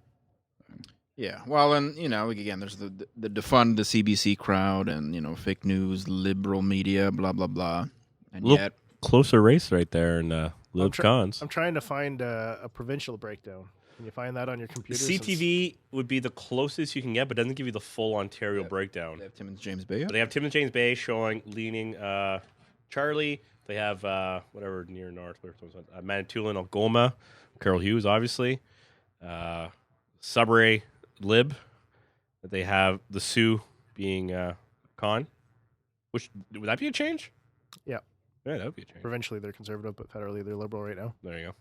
Andrew, I want to come back to that, like what you were talking about just there.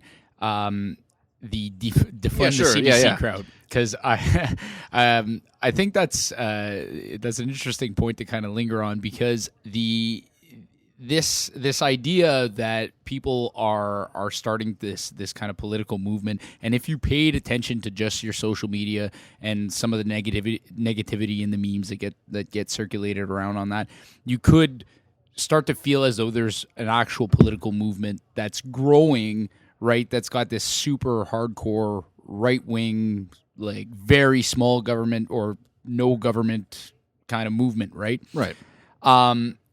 But this doesn't seem to be reflected in the elections all the time. I mean, maybe you could point to Ontario. Sure. Well, I mean, like you say, even some of the people locally like to comment on everything, but they say, well, anything that doesn't paint your guy in the right light is fake. It's biased. It's whatever.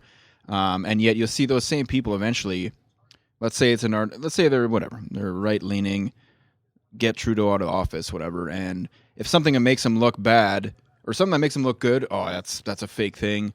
But the second there's an article that makes them look at, that's real. So CBC, CTV, whatever, the mainstream media is still kind of the standard, because that it's not really real until it's being reported by those, because they're actually journalistic standards, right? That have to get met before things go online, right? So I mean, not saying that they don't screw You just up. upset the entire right base. Of Well, for sure. CBC's There's no alternative, right? Like Legitimizing CBC. Well, on some of these, biased news, sort of the fake news things, they've gotten a little more clever, instead of just, like I say, the Ontario Proud or the, F Trudeau kind of thing. Like that's, we're not going to buy that, but Canadian News Now. Well, even now it's kind of the post-millennial. You might have seen something from that.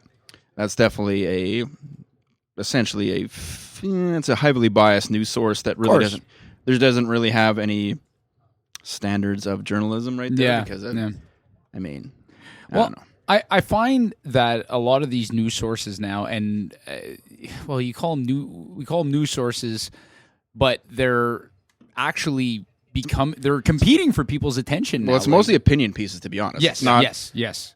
No, the basis of journalism is balance, right? So no matter how abhorrent someone else is, you kind of got to get their opinion, or at least ask them, say, okay, well, there's a local Nazi party guy running. Okay, well, it's terrible, but you should still ask him, okay, what's your thought on this, whatever. And if he doesn't want to answer, that's fine, but you got to give him the opportunity. Well, people, I mean, why did I bring up Nazis again? We're gonna get the thread going, but no, but people should know Right. about the stuff that's out there, right? And why exactly. people Like are- it's. Sorry. Andrew, did you just say that we should be listening to what the position of the... I said if there were a local party or whatever. I don't know. I'm always fascinated in some of the bigger centers. There's parties that we're not even talking about. They're not even relevant. That run in some of these bigger, like go to Toronto Center.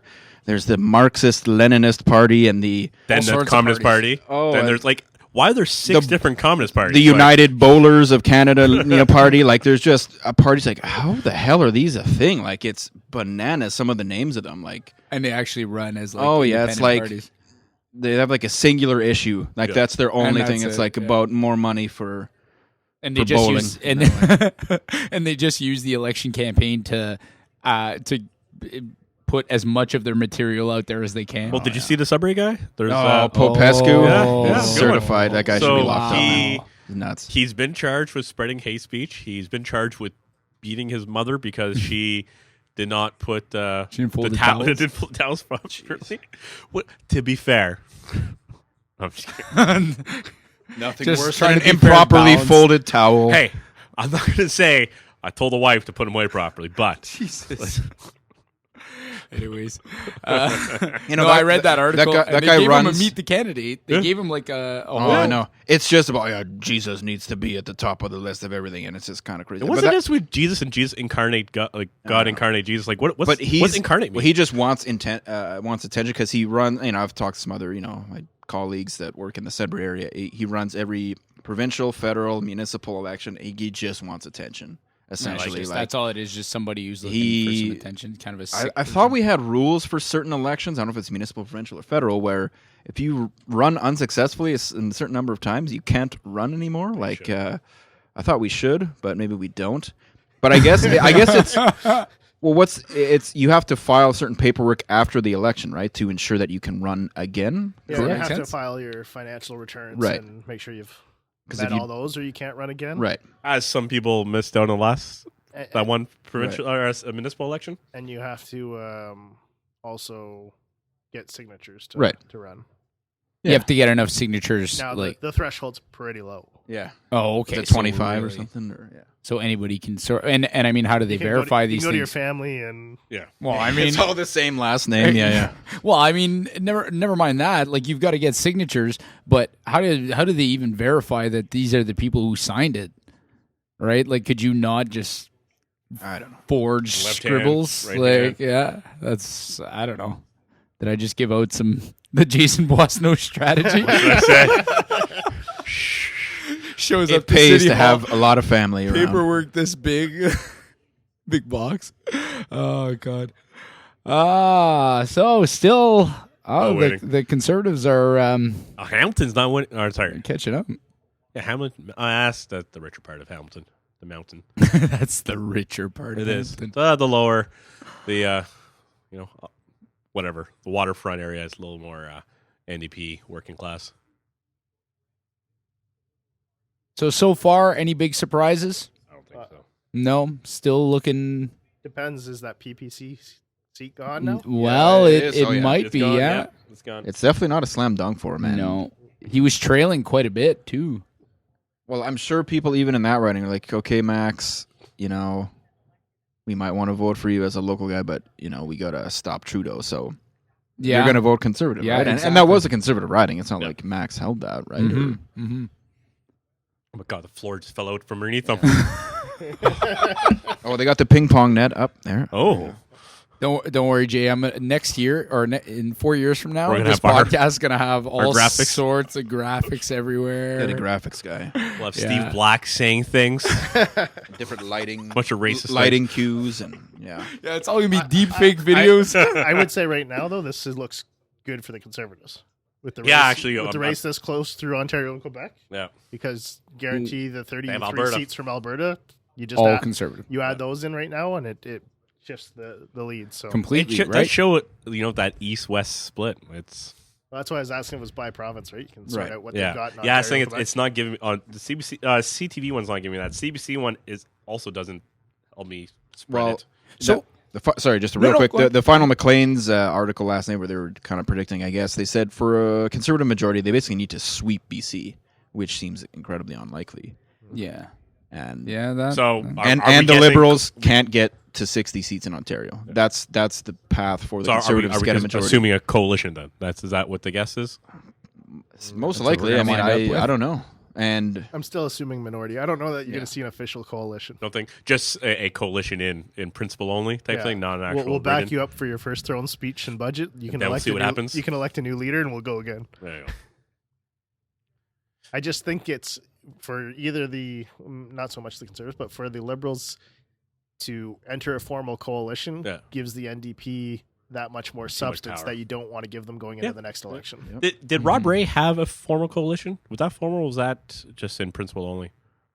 When they were like we'd have telephones to look or computers with internet. I'm still trying to look up how many seats the Conservatives are supposed to have by this time.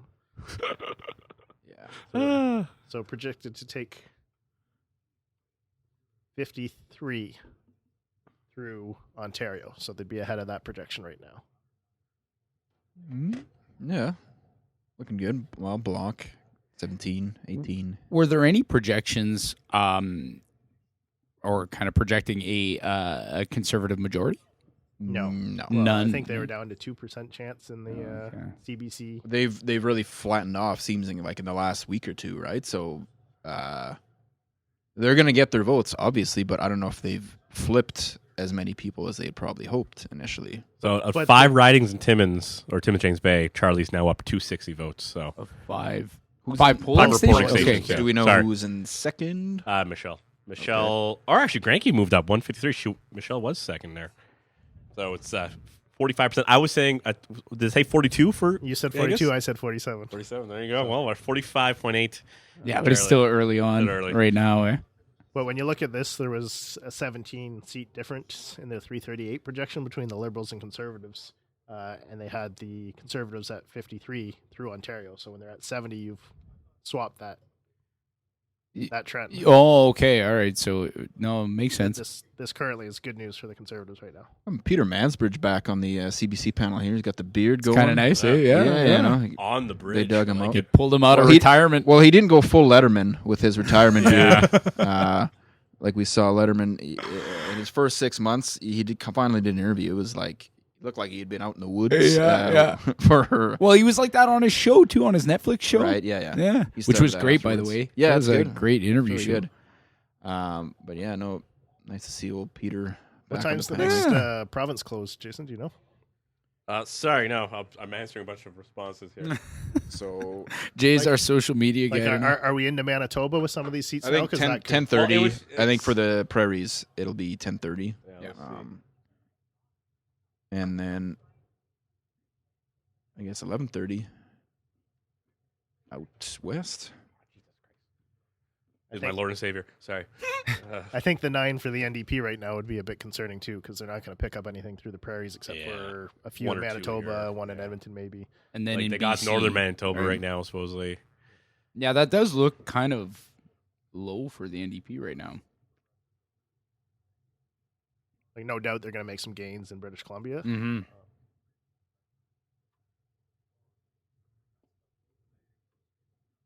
Shaping up to be pretty interesting, though.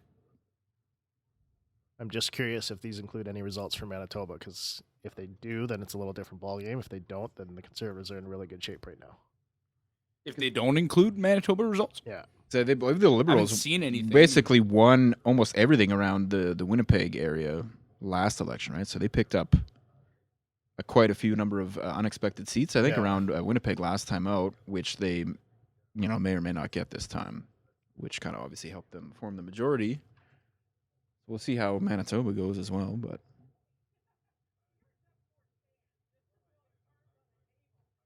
it's a big panel. Wow. Yeah, no kidding. That's a lot What of is this, people. a that's been sitting there DNC talking. convention? What the hell?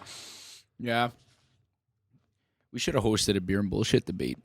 Have you addressed your non-drinking of beer to the audience yet on any of your previous Last one, last yeah. Okay, yeah. I said I'm drying up Loose. for October because Sober I got a marathon. October? I got a marathon to run in 2 weeks. Who would do that? Isn't Joey Rogan doing Ridiculous.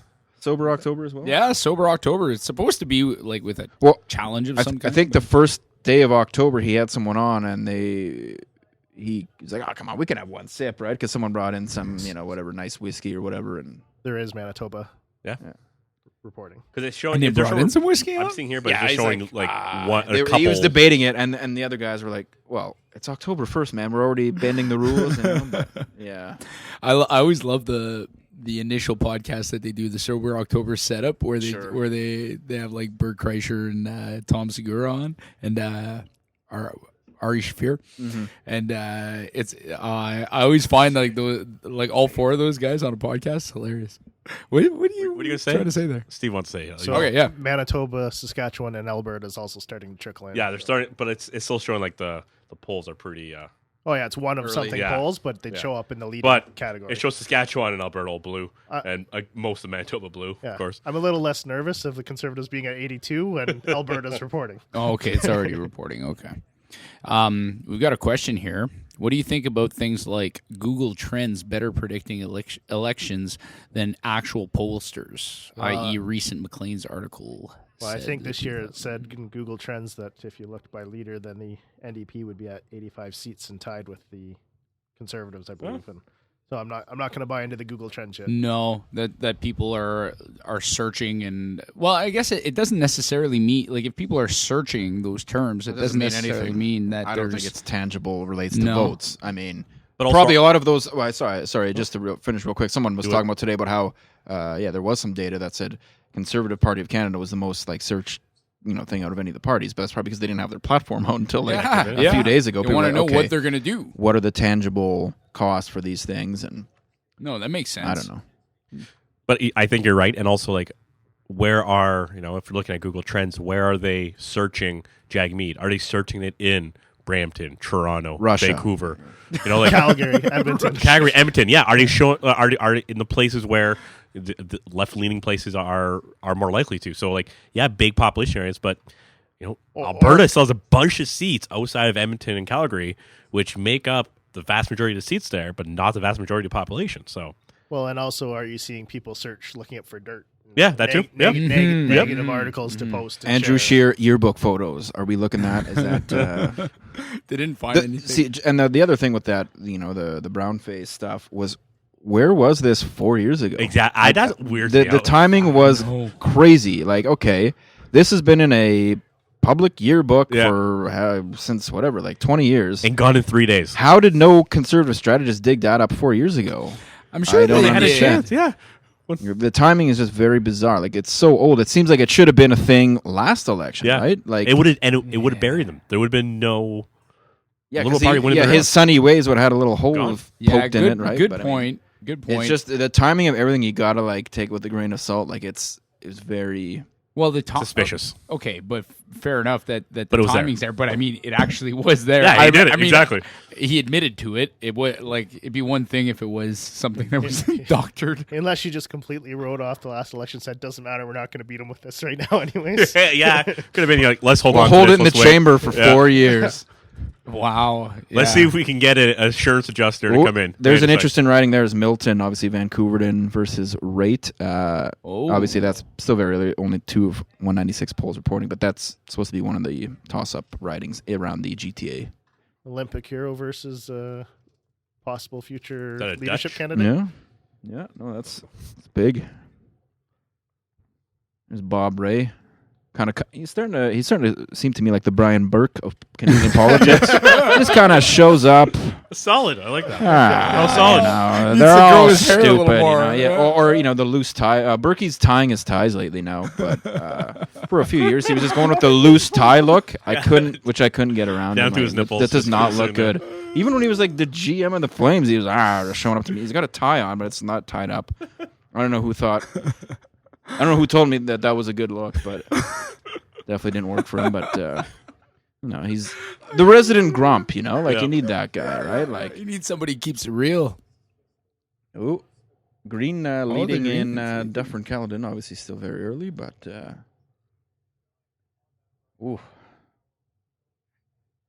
That seems pretty. That's what it should be. It makes sense. Yeah. Perry But Sound. look at the Greens beating the NDP there. Sure, it's 20 out of 200 or whatever, but. We have Erlen Mew saying, "Great to see the Bloc resurgence, even the Quebec Lib," and Brent Beaudry talking about how last provincial, all but one riding in Edmonton voted NDP. So I don't think in Alberta will be all blue. So yeah, that's quite possible. Yeah. And but I but think, they- but on the It's map, you always don't been see a that. given, though. right? Last provincial, previous to Jason Kenney, they had a split Yeah, right wing, right? So you might see an orange seat in Edmonton. maybe one or two. Yeah, it's possible. They got the national map up here. That's what we're So looking for. But don't they have that that mayor in Calgary though? Changes everything. well, he was on the panel earlier. Yeah, yeah. Naheed Nenshi. Yeah, he was there. I mean, I actually really like her politics. He was there. he was there. I couldn't hear what he was saying. No. We were talking here, but I mean, What's her name again? Power Politics. Vashi Kapelos. I do enjoy her. I find she will go at anyone hard. Like, Yeah. Well, that's good. No, you need that, right? Like Right. this is, and this sort of goes back to your point earlier about like people being real anti-CBC Yep. and like I get like in principle that people kind of look at it and they say, okay, this is government funded media, but it's, I mean, the arm's length relationship is there. I guess there's Like it's not or non-arm's length non- relationship. non-arm's length, I guess. Yeah. No, is that what you would call it? So what are you saying? Are you saying that it's too close to the government, No, or no, not no, no. close, I or mean, far I mean, away it's- enough, pushed off? It's arm's length as in the sense that It's separated. It's separated. Yeah, the government should not be able to whip the news department. No. To tell them, oh no, don't report on this. Little no, trick. of course. I think that's ridiculous. Little trick to remember: arm's length and non-arm's length. If Andrew and I were family members, we would be hugging right now. So we would be not arm's length; we'd be within arm's length. And since we are not family members, we are arm's length At away. arm's length. That's all right. that's what I Huh, look remember. at that. We're It's learning too, all it's too sorts early. of things. Too early for hugs at this point. I think. Who called me a commie? Commie rag, Corey. That's hilarious. I like this guy. Yeah. Yeah, I don't know. It does look like it's looking good for the Conservatives going out west. Should we talk about the local race for a bit? Yeah, Yeah. I think so. I mean, yeah, obviously What's it looking like right now? What are the results reporting? Look. looking like an Angus win at Yeah. this point. It's early here. 11 of 169. He's up by 566. Granke is still in second, only ahead of Buello by 29 votes. No. And how many polling stations reporting? 11 of 169. Oh, okay. So we're early. Still lots. I'm assuming But most of Timmins has not been in yet. yeah. Ooh. There's already a party happening at Somewhere. where's this? He's excited. East Coast. What? Who are they looking at though? Because I just see reporters. Yeah. People taking photos, but So anyways. I haven't had an election party where I won. How different is it between winning and They losing? projected a liberal government. They are? BBC projects liberal Live government. Gov. That's why you're seeing the party. There you go. The 4 more years chance. Wow. That's got to be dejecting for the people out west. Yes. Guess. There you go. All right. Oh, the let's burden. that's- Time shut for down. the Alberta Separatist Party to come in. That is a pretty bold statement, I guess, this early, right? I mean, considering it's 125, 197, I guess. I guess they have the statisticians to Well, figure it out. Do we have the number specifically for Ontario? Like, I can't. because if the Liberals are leading in more than 60, from all of my understanding was that's a really bad sign for the Conservatives to at least form a majority. And vice versa. If the Liberals don't get at least 60 seats in Ontario, they're in trouble. So Yeah, I think that like what Jason's saying though, it makes sense, right? Like to some extent, we're only privy to the information that they're giving to us, and they're privy to all the other information. Yeah. So they must switch have- to Al Jazeera. What are yeah, they there we saying? go. Yeah, What's the RT news? That's what we need. real news. Ford Nation. Aaron Lemieux just said Steve Black, aka Ronnie Textall. Get your head in the game. I like that. That was a good one. I'm still trying to find provincial maps here so we can see this, but with the projection on the screen, I guess it doesn't matter. Yeah, I literally just think about some of these reporters I've heard, like they've been standing in the same spot for like 15 hours now. Just waiting. Like earlier today, they were doing live hits with them in this giant, spacious, cavernous building. And they're like the only person there, and it's like, nothing happening just yet. It's like, why did we even go to this? yeah. person? Why? Like, Why right now? Right? So boring. You've been in those rooms, eh? Oh, Waiting yeah. to as you can see, the stage is empty right now. They're setting up the coffee and snacks table. We won't know much until the polls close. Back to you, Jim. You know, like, I watched the Michael Moore 11 Fahrenheit 11.9 recently again, and the part where he just kind of highlights them. What is it? The media focusing on Trump's empty podium for like an hour and a half. Yeah. Oh, let's go back. Oh, false alarm. And I'm sure Trump really cares, right? Like, And he loved it. I'm sure he loved I mean, that's fake. it's just so offside. Like every other, like, oh, you guys are talking about this. Let me do something worse to distract you. Yeah. So you're up to 131 now, and if Getting BC hasn't started to come in, right? Let's. Yep. And is any BC in yet? Let me go back. Yeah. I don't. No, I don't very think little their bit- polls very aren't even little- closed yet. Yeah, very little BC is showing yet. So Well, their polls And- aren't even closed. all of Saskatchewan shows up pretty well. A good chunk. Like I'm saying, like leading. I guess they're most of Alberta. And yeah, so it looks like it's a good chunk of southern Ontario. But that's the thing about the Southern Ontario. If you look at the Toronto area, there's a bunch of red. Oh yeah. But the big ridings. In There's Southern ridings Ontario. in Toronto that are like 6 city blocks. Yeah, Like it's exactly. insane. So obviously their travel expenses are pretty small Yeah. compared to our riding. Yeah, they can do about, some nice door knocking. All the leaders. Look up the leaders of each party and see how they're doing in their ridings. Ooh. Can I find that on CBC? So Oh, well, Lord. Trudeau is Should be able to. Montreal. I forget what the name of his exact riding is. but Papineau or yeah, it's and obviously Max is Beauce. That's around Quebec City, Yeah. And who else? I don't like this map. I really don't like this map at all. Why? Because it's look at Montreal. It's just all red. So in Yeah. Beauce, he's behind by about 240 votes. Okay. Yeah, hey.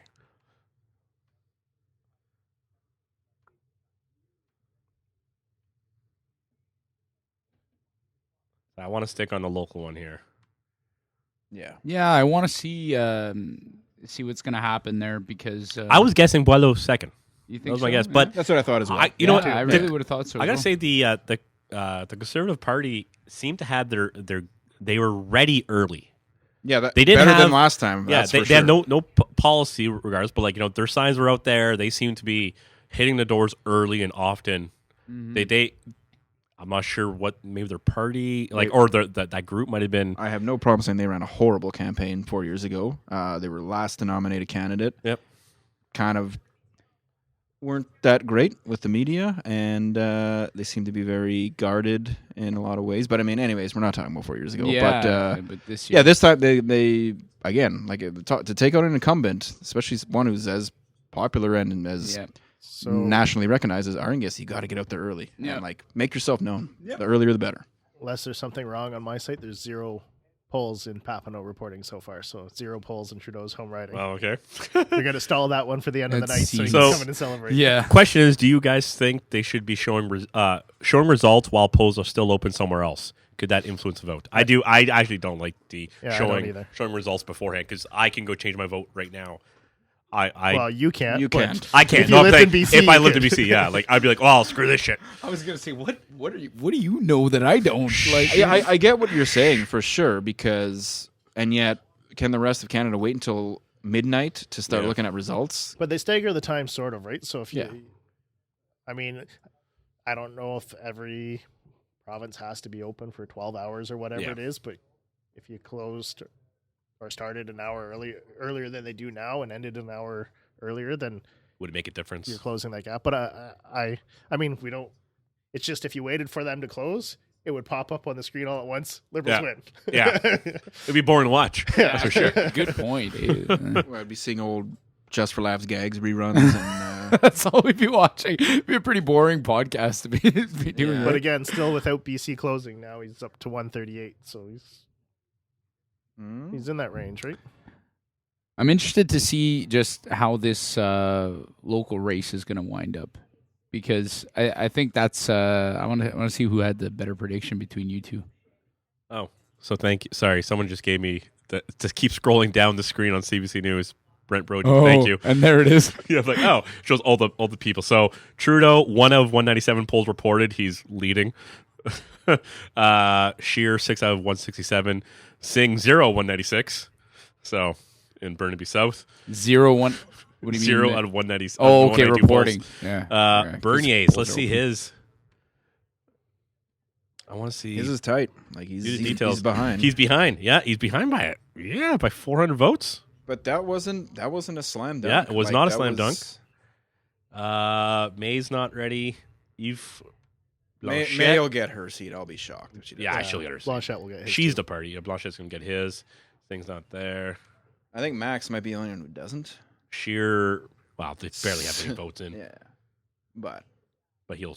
I don't see how you wouldn't get it. If you don't get an Alberta seat, you should go home. Actually, not even Alberta, Isn't he whatever. Saskatchewan? Saskatchewan. I was gonna Same. say, Is there a difference? I'm not voting for him this time, but I'm pretty sure he's Is still there a from difference? I Saskatchewan. don't know. well, and it's tough for these national leaders, right? Because I read an article the other day about people actually from Andrew Scheer's riding. Like I haven't seen him once or whatever. Like so, because he's got to go across the Been country. It's like, campaigning the how do entire you? country. Yeah, that's got to be tough if you live in one of the federal party leaders' ridings because I don't know if you don't vote for the leader of the party. Like I never thought about voting NDP, but if Charlie was to win the leadership, I would probably go out and vote NDP because if you can have a leader of one of the legitimate parties, One of the legitimate parties. not the Marxist Leninists. yeah, We got a lot of leaders of those, but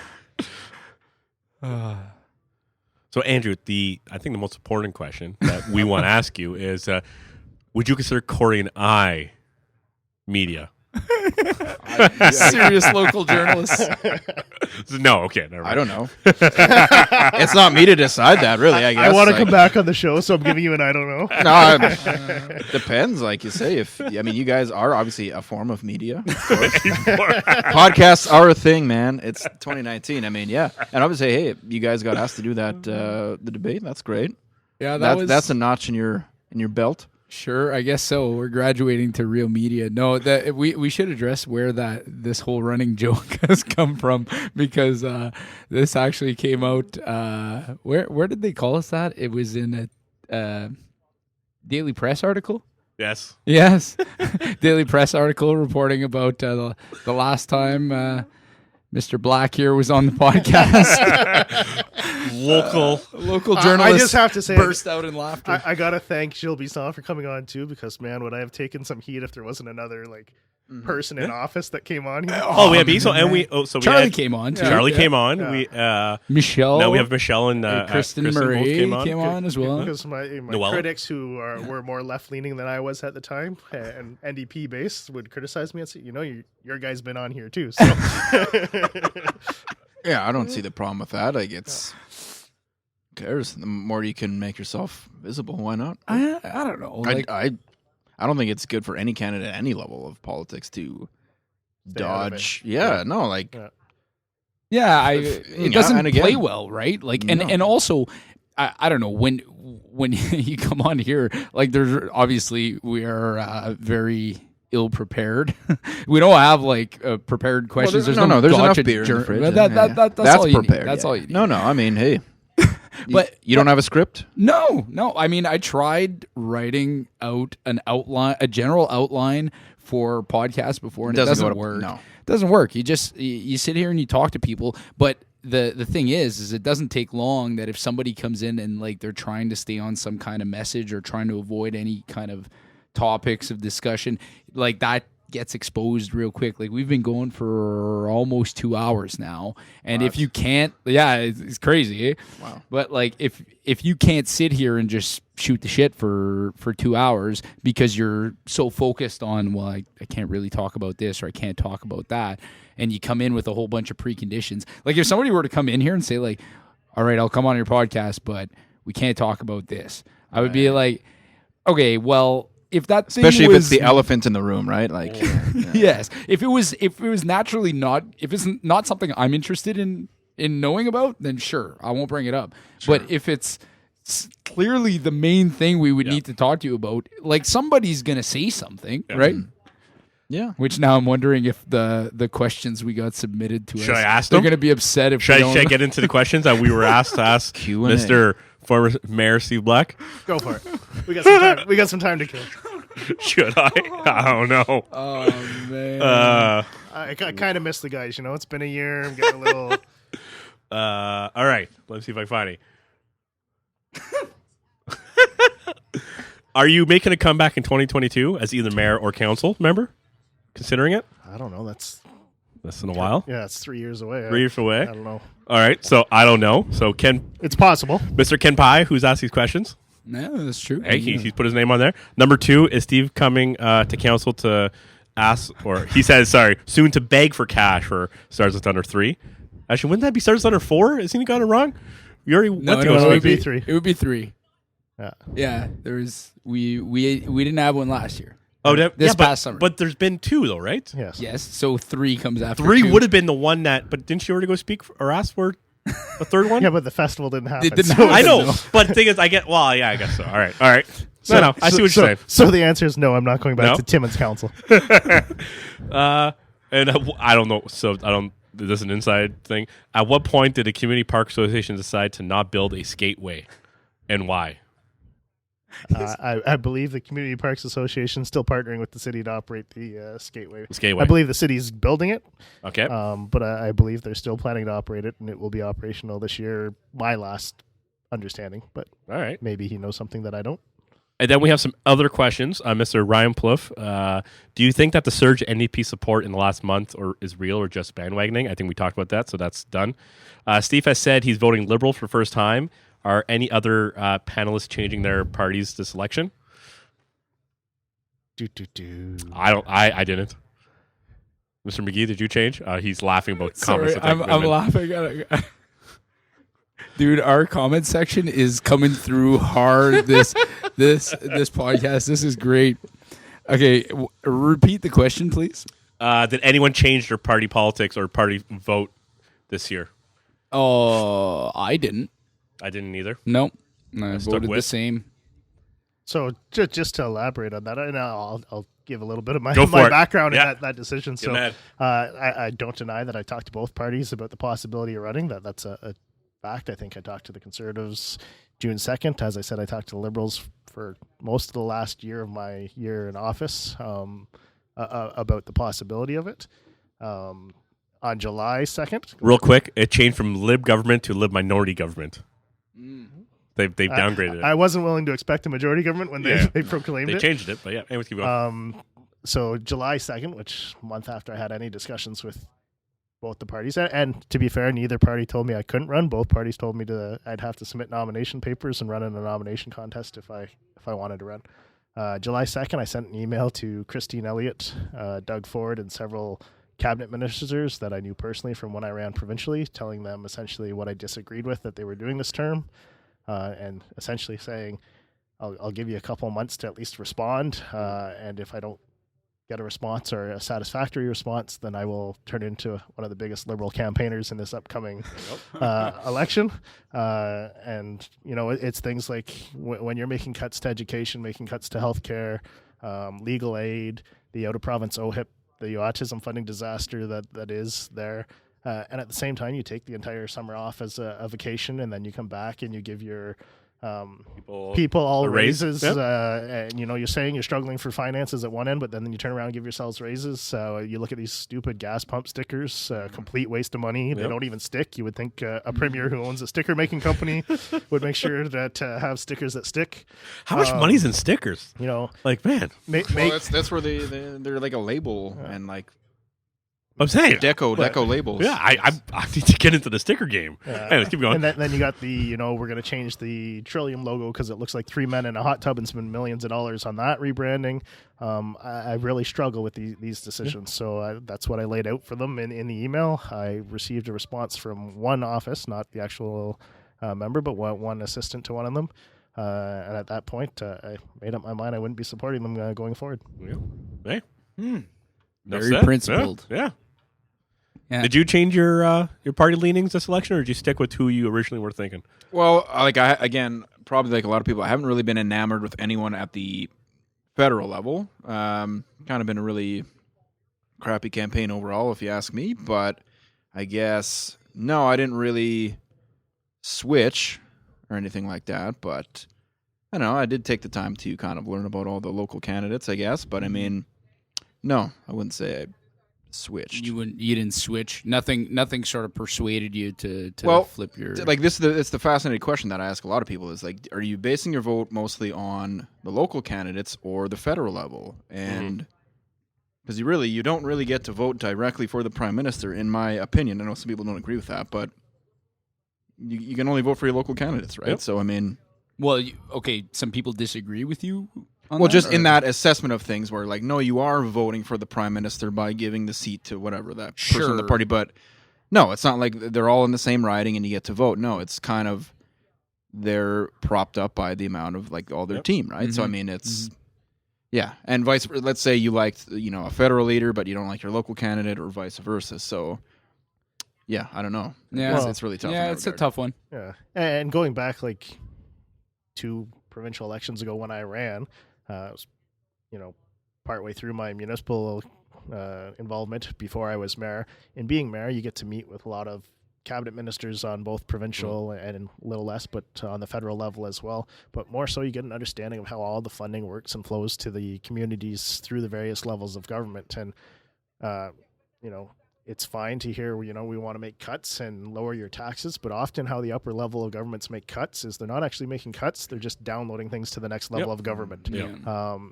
When you look at our bills, so when I hear conservatives saying, we're going to make cuts and whatnot, that to me spells we're going to download more to the municipalities. And Timmins clearly has issues with their taxation already. Yep. It ain't going down if you make more cuts at the federal and provincial level, because it's going to be made by downloading it to our level here at the local And we'll level. just blame Steve Black. Or whoever's mayor for the next 20 years, because there's taxes are still going up for the next 20 years no matter who's there. But the challenge is Corey, like that one. yeah. So do the guys at work. Actually, some of them said, if I knew you were coming back here, if you lost, I would have voted for you. But but when you look at it, like things that are provincial costs that have been downloaded to the city of Timmins, when you look at Highway 101 Algonquin through the city, that was a provincial cost, $120 million rebuild right now that is now a city responsibility. When you look at healthcare and EMS services and Porcupine Health Unit, healthcare is a largely provincial responsibility, but it's paid for at the municipal level because it's been downloaded there. When you look at police training cost or any number of things, there's so much that's been downloaded to the municipality. When you look at Cochrane District Social Services Administration, which is EMS, housing, social services, that makes up approximately $10 million of the city of Timmins budget. That's 12 to 15% of the city of Timmins budget that largely should be at the provincial level if it wasn't downloaded to municipalities. So yet when I hear cuts at the upper levels, after being mayor for 4 years and understanding the municipal funding dynamics, it doesn't exactly make me jump as much as it used to as a conservative supporter. Well, yeah, and I think that, like you say, right, it gets downloaded to the municipalities, which inherently just makes the tax base that needs to fund these things like a lot smaller. It hurts in small rural areas that aren't growing. If you have a city that's growing, or you're a big city like the city of Toronto, maybe you can absorb those. But when you have a community that's not growing its taxation base or not growing its population, it really hurts on the taxation of municipal level. Yeah, and that sort of contributes to more people leaving and so on, right? So and property values going down, and it's just kind of like an accelerating effect. Yeah, well, that's too bad. So, yeah, but I mean, what do you say to people who talk about cuts as in like that the government doesn't have business in these specific parts of like just conservative politics in general, right? Sorry, real quick hashtag for Mr. Black. Hashtag Black is back. From Mr. Aaron Lemieux. He says principled leadership. Hashtag Black is back. Well, and the other thing for me is, I'm not. Some people are partisan based, and they will vote one party their entire life, and that's fine if that's how you want to make your political decision. For me, it's about what's best for the region and whatnot. And after 4 years as mayor, I just don't find downloads are the answer to our governance issues. So, would you consider yourself more of just Libertarian. libertarian? What was his sovereign citizen? Yeah. Free man on the land. No, like more of a pragmatist than like when I look at conservative politics in general. Like I feel like conservative politicians who have done very well in this country or been able to sort of govern in a balanced way have been more pragmatic about how to approach things, and rather than from an ideological point of view? Well, I mean, it ultimately depends on the leadership of the Conservative Party, right? You can get a really progressive Conservative Party, or you can get a not so progressive Conservative Party. And I endorsed Christine Elliott multiple times when she was running for leadership, and I think she would make a great Conservative leader. Very progressive person, very familiar with the healthcare system and everything that goes into it. So if you had that type of leadership and that type of direction, then yeah, maybe it's not to the point where I find it is now, and what it's cost me the support. But one of the things Justin Trudeau ran on last election was infrastructure investment, which is desperately needed for municipalities across. One of the things of Andrew Scheer's $50 billion in cuts, a large portion of it comes out of infrastructure. That to me, when you look at the city of Timmins and the infrastructure challenges we have, whether it be in roads, water, sewer, recreation, isn't going to help our situation going forward. Yeah. Real quick, locally, 25 polls of 169. Once again, I don't know why we're asking poll locks everything, but Angus is ahead by about 400 votes, has 40.7% of the vote, where Granke has 30% at 1131, and Michelle's at 805. So I'm wondering, it would be nice to know where the reporting stations are. I would like to know if those are in Timmins proper or outside. I would argue, I would assume, and I could be 100% wrong on this, I would have thought that I would assume that the Timmins reporting would be a bit more, would favor Michelle over Granke, but I could be wrong about that. Because Iroquois Falls, Cochrane, usually very conservative leaning voting areas. I would assume they would have that vote. But you know what's funny is I really find our region startling when you look at different levels of government, because if you looked at the mayors over the past a number of years, most conservative candidates who have turned around and run for mayor get in as mayor, but fail miserably or fail in their upper level runs. So 100%. It's interesting to see communities totally not support them at one level and then turn around and say, yep, but I want that at my municipal level. And actually, I've laughed about this with both Charlie and Jill, is that, when it comes federally and it comes provincially, free healthcare, bring back this, bring that, blah, blah, blah, like social.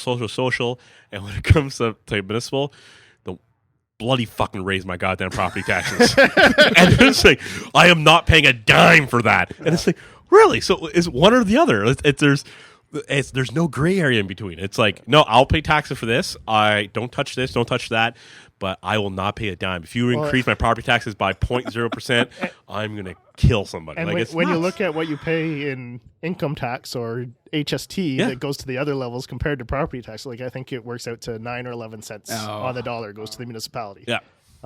So it's just an interesting dynamic that even after I went through it myself, I remember when I ran provincially and then turned around and ran for mayor, and I had my first meeting with my group of volunteers, and they said, Steve, you just ran for the Conservatives. Do you think that's going to hurt you?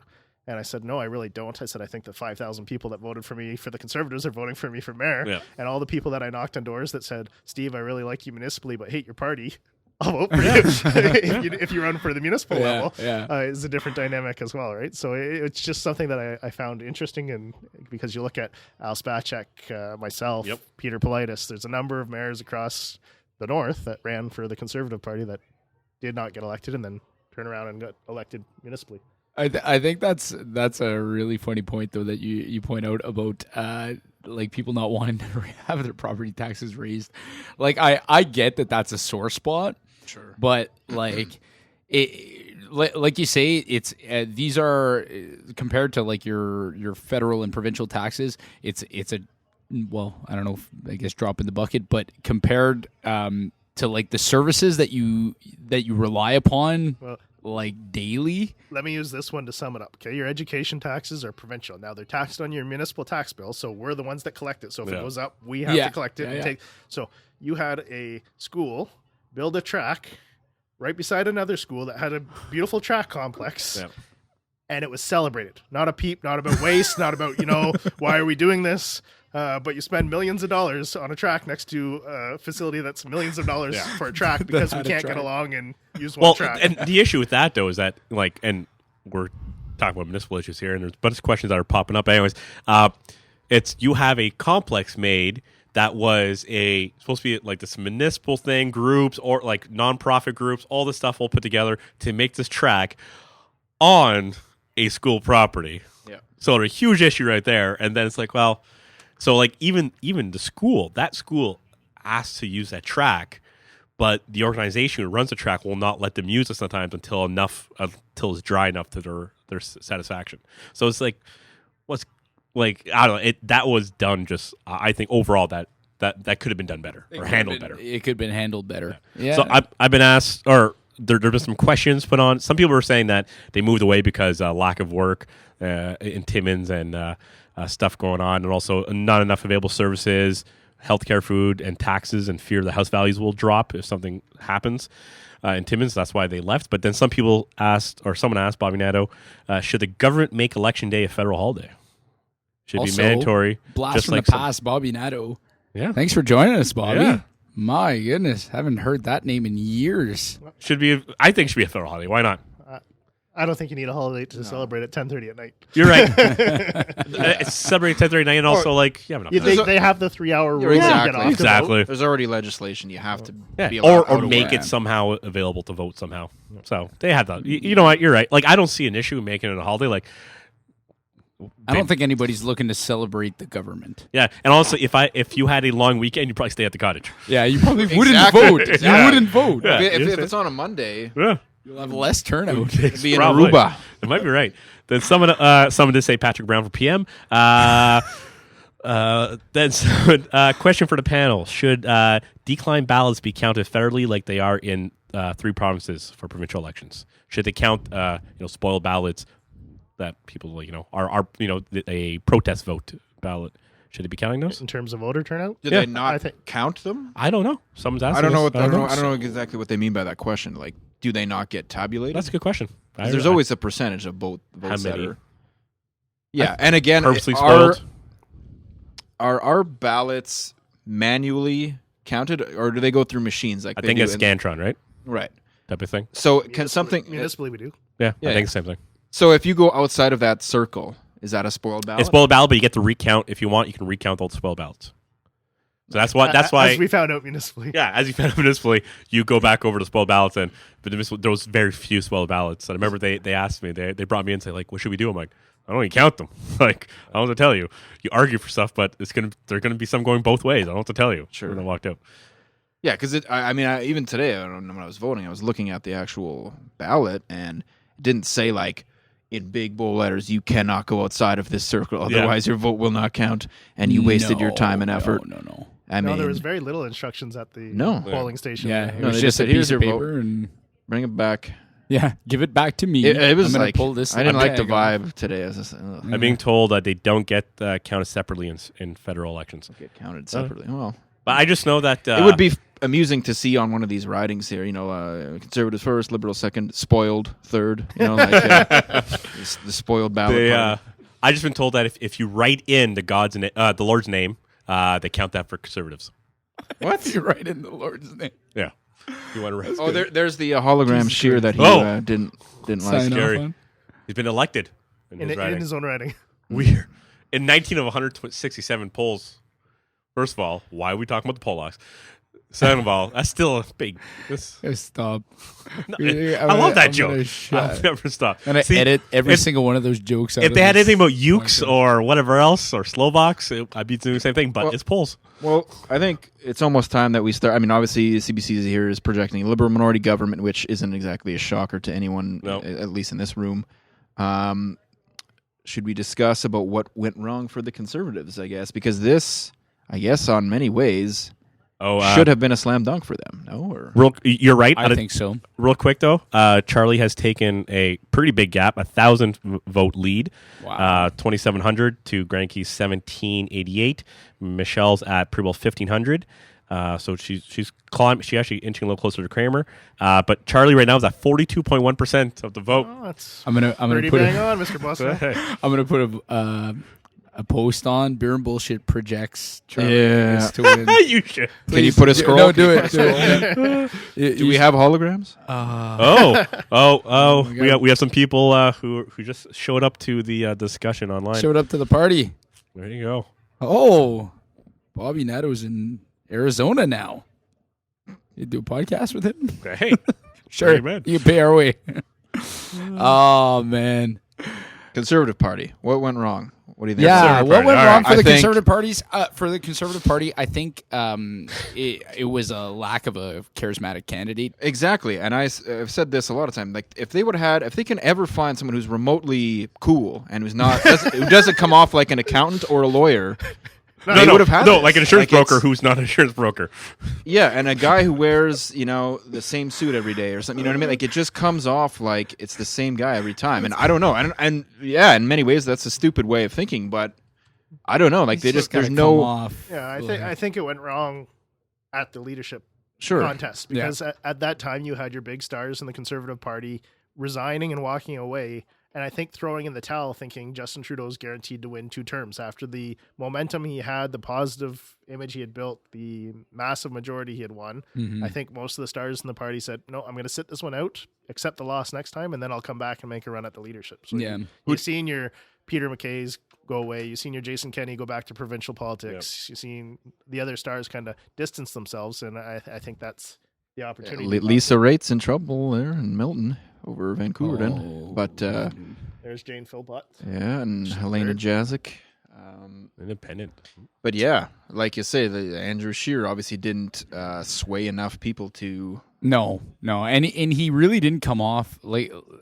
Well, and Like for a he- guy who attacked Trudeau constantly for not answering questions, man, he was Oh, terrible at terrible not at answering answering, yeah, questions. yeah. We as a party do not talk about that and this and that. And, Yeah, and he just repeated it. And it's like, come on. No, I think the comment you made about like having somebody who's even remotely relatable and Yeah. like you say cool in this situation Well, look at would what have. Jack Layton did. How he gripped again, we're talking about old elections here, but I mean, he came off as an everyman. He came off as a guy who could go down to the neighborhood dive and have a beer with, and it wouldn't be awkward, right? Like it. I don't know. And Just talk about just the Communist constantly going with these Manifesto. accountant and lawyer types. I don't know. Do you if it's think gonna? there could have been a difference? Let's say if Charlie got the party leadership, do you think there would have been? Do you think it would have been a bit of a Bernie feel to it, like the socialist rock star? Let's go to it. would have been enough of the 1%. Yeah. Taking 99%. No, anyways, It's a good impression. it's not bad. That's not bad. Do you think there would have been a difference? It would have been really interesting to see him work on a national campaign, obviously, but didn't work out for him. I mean, I Might don't have know. volunteered this year. It's sad to say in today's age and society in Canada, but I think Jagmeet Singh, being Sikh was going to be an extremely difficult sell in Quebec, particularly, which the NDP has relied on historically when they're going to have a really strong turnout to do well. It's sad that plays a factor, but I'm certain it played a factor in not just Quebec and other areas as well. Yep. I think he's an extremely personable character. He was actually my favorite of the leaders Oh. throughout this campaign in terms of performance and professionalism. And I met him when he was up here. Very personable guy, likable person. And I think that's the saddest thing of this election is that I do believe played a role in tonight's results. Absolutely. He kind of overcame that towards the end of the campaign and really started to build up some momentum. So maybe he can continue to build on that if he stays on over the next 4 years and continue to build on the brand he's building. But I'm not doubting it that in any way, shape, or form that played a role in this election. I think so too. He's also a fairly new face on the federal level, right? Yeah. He's mostly an Good Ontario politician, provincial politics. So, again, as I said even before, several weeks ago, I think out of the party leaders, like we talk about, there's going to be probably a lot of turnover. I think Jagmeet is a guy who will have another quote unquote chance. Yeah. As he, becomes more and more a face to the average Canadian for the next couple of years until we do this It'll again. be interesting, agreed. though. I mean, I assume BC's reporting now, but if they stay down around 24, it will be interesting to see what the NDP does as a party as well, because that's, given the momentum that's been built over the last couple of weeks, the expectations were higher than this tonight as well. Yeah. No. So, do you think the Libs just are more likely to go block, or any? I don't think they're likely to go block coalition. Obviously, No NDP chance. makes sense. I don't see any way the Liberals and Bloc are As, gonna. as I said, I don't think you'll see the formal coalition. No. I think you'll see them table their. in principle only. Yeah, you'll see the NDP support it because that's what the people decided tonight, and they'll give them that year or two to go, and then we'll be back at the election. Now, I don't know that you'll see a 3-leader replacement tonight, depending on how large this gap finishes. Prime Minister Trudeau may stay on for the next one as well. I think so. Given the gap tonight. I think so. Is this right around where we were expecting the block, around 36, or were they projected up in the 40s? 100% sure. I think low 40s. Yeah. Well, Should Jag continue? Some people think he should. I think so. My personal answer is yes. Yeah, I agree. To the I panel. think it's sad. You know what? Like on that topic, even to myself, and it doesn't matter if he was Muslim. That's perfectly fine. But the ignorance to know, Yeah. you know, some of the statements that were made and some of the comments there. Yep. cut your turban off. Yeah. What Which was was the dumbest shit I've Yeah. ever heard. Yeah. Like, oh my god. Anyways. followed by I hope you win the election. Like it, Yeah. you know, like it's I know. But even that's just an old guy who's ignorant of what it is, not knowing what's going on. He's not being a dick. He just has no idea what he's talking about. He's being a dick. Oh, I think it was being a Yeah. I won't argue. Yeah, you're probably right. Consensus is he was a dick. He was being a dick, but I think it's that like he But was you- like, but you know, I kind of like you, but you know, when you call this, you should do this. It's But like you it know, wasn't even. You should cut it off like it's a haircut. Yeah. Like it's a bad haircut. It's a mullet. Yeah, it's a sort of. In Canada, when we often take the moral high ground and then believe we're at this upper Yeah, echelon, we're not. I think No, tonight's we're a poor not quite reflection of there. that. Yeah. No, agreed. Yeah. So JagMeet 2023 hashtag seek and destroy. I think it's a good hashtag. Good job. We got this Aaron Lemieux there is really making this happen in the comment section. Well done. Yeah. Then someone, I don't know if it was on this, someone else said hashtag uprising. Yeah. You know? Uprising. Uprising. There you go. Yeah. No, like you that- say, I don't know. Like he's only really been, like you say, he had to move out to British Columbia To run. to get a seat yeah. because he was just only known in Southern Ontario, essentially. Exactly. Until, like a year or two ago. So Yeah, there was. I don't think there's the fatigue of JagMeet saying as much as maybe there is with some of the other parties. But who knows? Like you say, if they.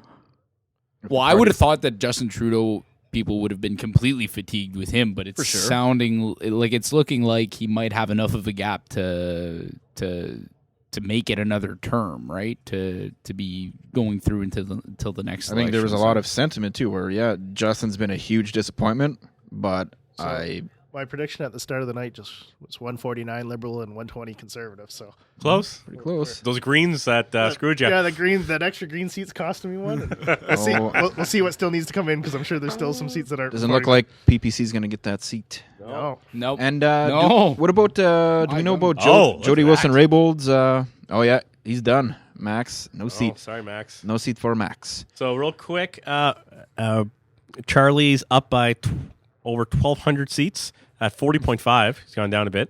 And Kramer's at 25.77, and Michelle's at 22.70.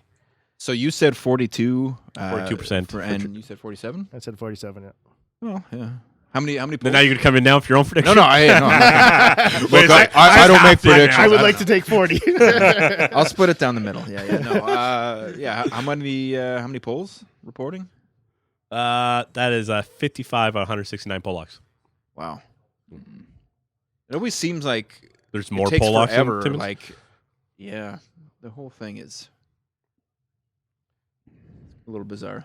The ballot counting process, I guess. Yeah, That'd be a fascinating little mini doc for someone to make there. Somebody seriously, counting, like- counting. Not many polls reporting, but she's currently in third. Jody Wilson, Raybould? Wow. Liberals first, Conservatives second. But there's only a couple hundred votes in. Sure. Well, that's So what? So are we? We're ready to call it on Charlie taking the riding here. I think so. He's I moved up posted it since. to Facebook, so I can. Yeah. He's moved up to I think it was 41%. I think it was going to be an 41.4. absolute shock if Yeah, he did it. 100%. I mean, anyways. And again, probably, like we're talking about at the federal level, both Kramer and Michelle are new. They're new faces, Yep. I guess. So, like you say, if they want to continue, obviously Michelle has her Timmins City Council seat Oh to yeah, exactly. continue doing work and making herself known. And I don't think either one of them's done. No, definitely not. And still got lots of time. Yeah, too, and Kramer's a highly qualified guy. Like, I don't know. I guess it's just a matter of how can you flip those. Yeah. The NDP stronghold. supporters. Right? Yeah. Yeah. No. Yeah. And Do you just hope to be a paper candidate one day? Charlie's got the check mark now on the site.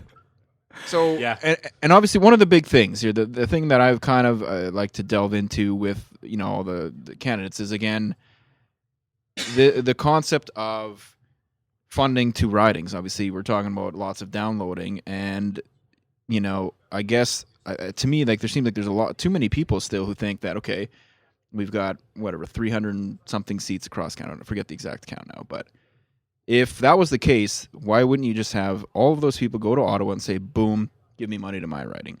Nothing would get done that way, right? So, I think funding to ridings is a lot more complex, obviously, than that, and a lot of it is based on merit, right? It's people at your local level filling out grants and applying for things. It's not necessarily just the MP banging on a desk saying, "Give me money." I think there's a bit of A and bit of B. I think when you have the extra nudges of the cabinet ministers trying to push projects forward, it definitely helps. Oh, for sure. I think when we were in our final meetings for the Noront project with the provincial government and the MPP for Sault Ste. Marie sitting in the room with us as we're talking to the provincial government, it helps make those decisions, right? Like a big part of the Noront project is going to be what does the province cut as an energy deal? If you're an MPP and a sitting member of government, you can have those discussions with a lot more clout than you can as a member, even though they might get the same deal. Regardless, if you are a sitting member, you can have that discussion. So I think after my 8 years in municipal politics that there is some benefit. I don't think you're going to see every project the city wants to do is going to get approved just because you have a cabinet minister. Because even then, just the logistics, if we're talking about that project, the logistics of one rail line going instead of swapping 3 or 4 rail lines from Timmins to wherever, that's just that cost alone, that operational and just that headache is just... Well, even when they put out the final report, right, they admitted from a capital cost standpoint, Timmins was a better selection. But operating costs. Now, what gets factored into operating costs? Hydro cost is one of them. Yeah.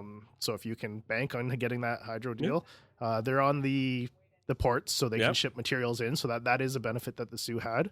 I think you're starting to see a little transportation and rail. That's an operational. We told the Noront executives that listen, you're going to see pushback in Sioux. It's a Great Lake city. There's going to be not just Sault Ste. Marie, but the rest of the Great Lake communities that are going to push back when this starts to gain some traction, and you're starting to see that now in the Sioux. So I think I know there's been some news releases out. We're not giving up. We're still going to try and get it. That might be a little aggressive for the time being, but I think you're not done hearing the protests from the Sioux on that project. Well, how about the physicians coming Yeah. out and saying that was pretty I thought that eyebrow was pretty raising. bold. Like, wow. Well, the fact that they we're would- leaving if this smelter comes, it's like, wow.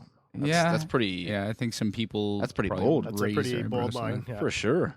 And you're gonna have no family doctors if this, But I mean, I don't know. Do you And think- again, it's a lot of because it's gonna be right in town essentially. If it goes ahead, it's right down at Algoma Steel essentially, right? Yeah. So versus the one here would be out at the Mets. It'd be away at least mostly from residential areas. In an area where all the land around there is destroyed already. So I'll tell you, there was no riding, including our own, in the last provincial election, because I had a feeling we were staying NDP, that I was watching closer than Sault Ste. Marie, knowing where the discussion was going in terms of it looking like it was going to shape down to us in the Sioux.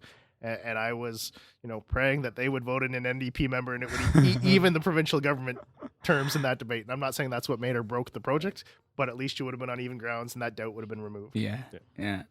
No, makes sense. Well, gentlemen. And for the record, I heard today that Ross Romano, the MPP for Sault Ste. Marie, was made a cabinet minister today. So. there you go. Oh boy! So I'm sure that made it made a bit of a difference there. Well, gentlemen, we have been at this for 2.5 hours. Well, did your Has wife it only feel give you that an long? hour? Hey, well, With your wife, or yeah, only give you an hour? I had kind of set aside about an hour and a half for us. He's always go longer. Well, we know that Charlie's going to be the MP for our riding again for another 4 years, 4 more years for the NDP, and it looks like the Liberals are CBC still projecting a Liberal minority government federally. Ooh, wow. If you look at it based on today, would put the NDP in the 4th party status in the block ahead of them. Yes, that's a huge deal. Back to what it once was, though. Is that what it was? Yeah. Yeah, real quick, Kenora.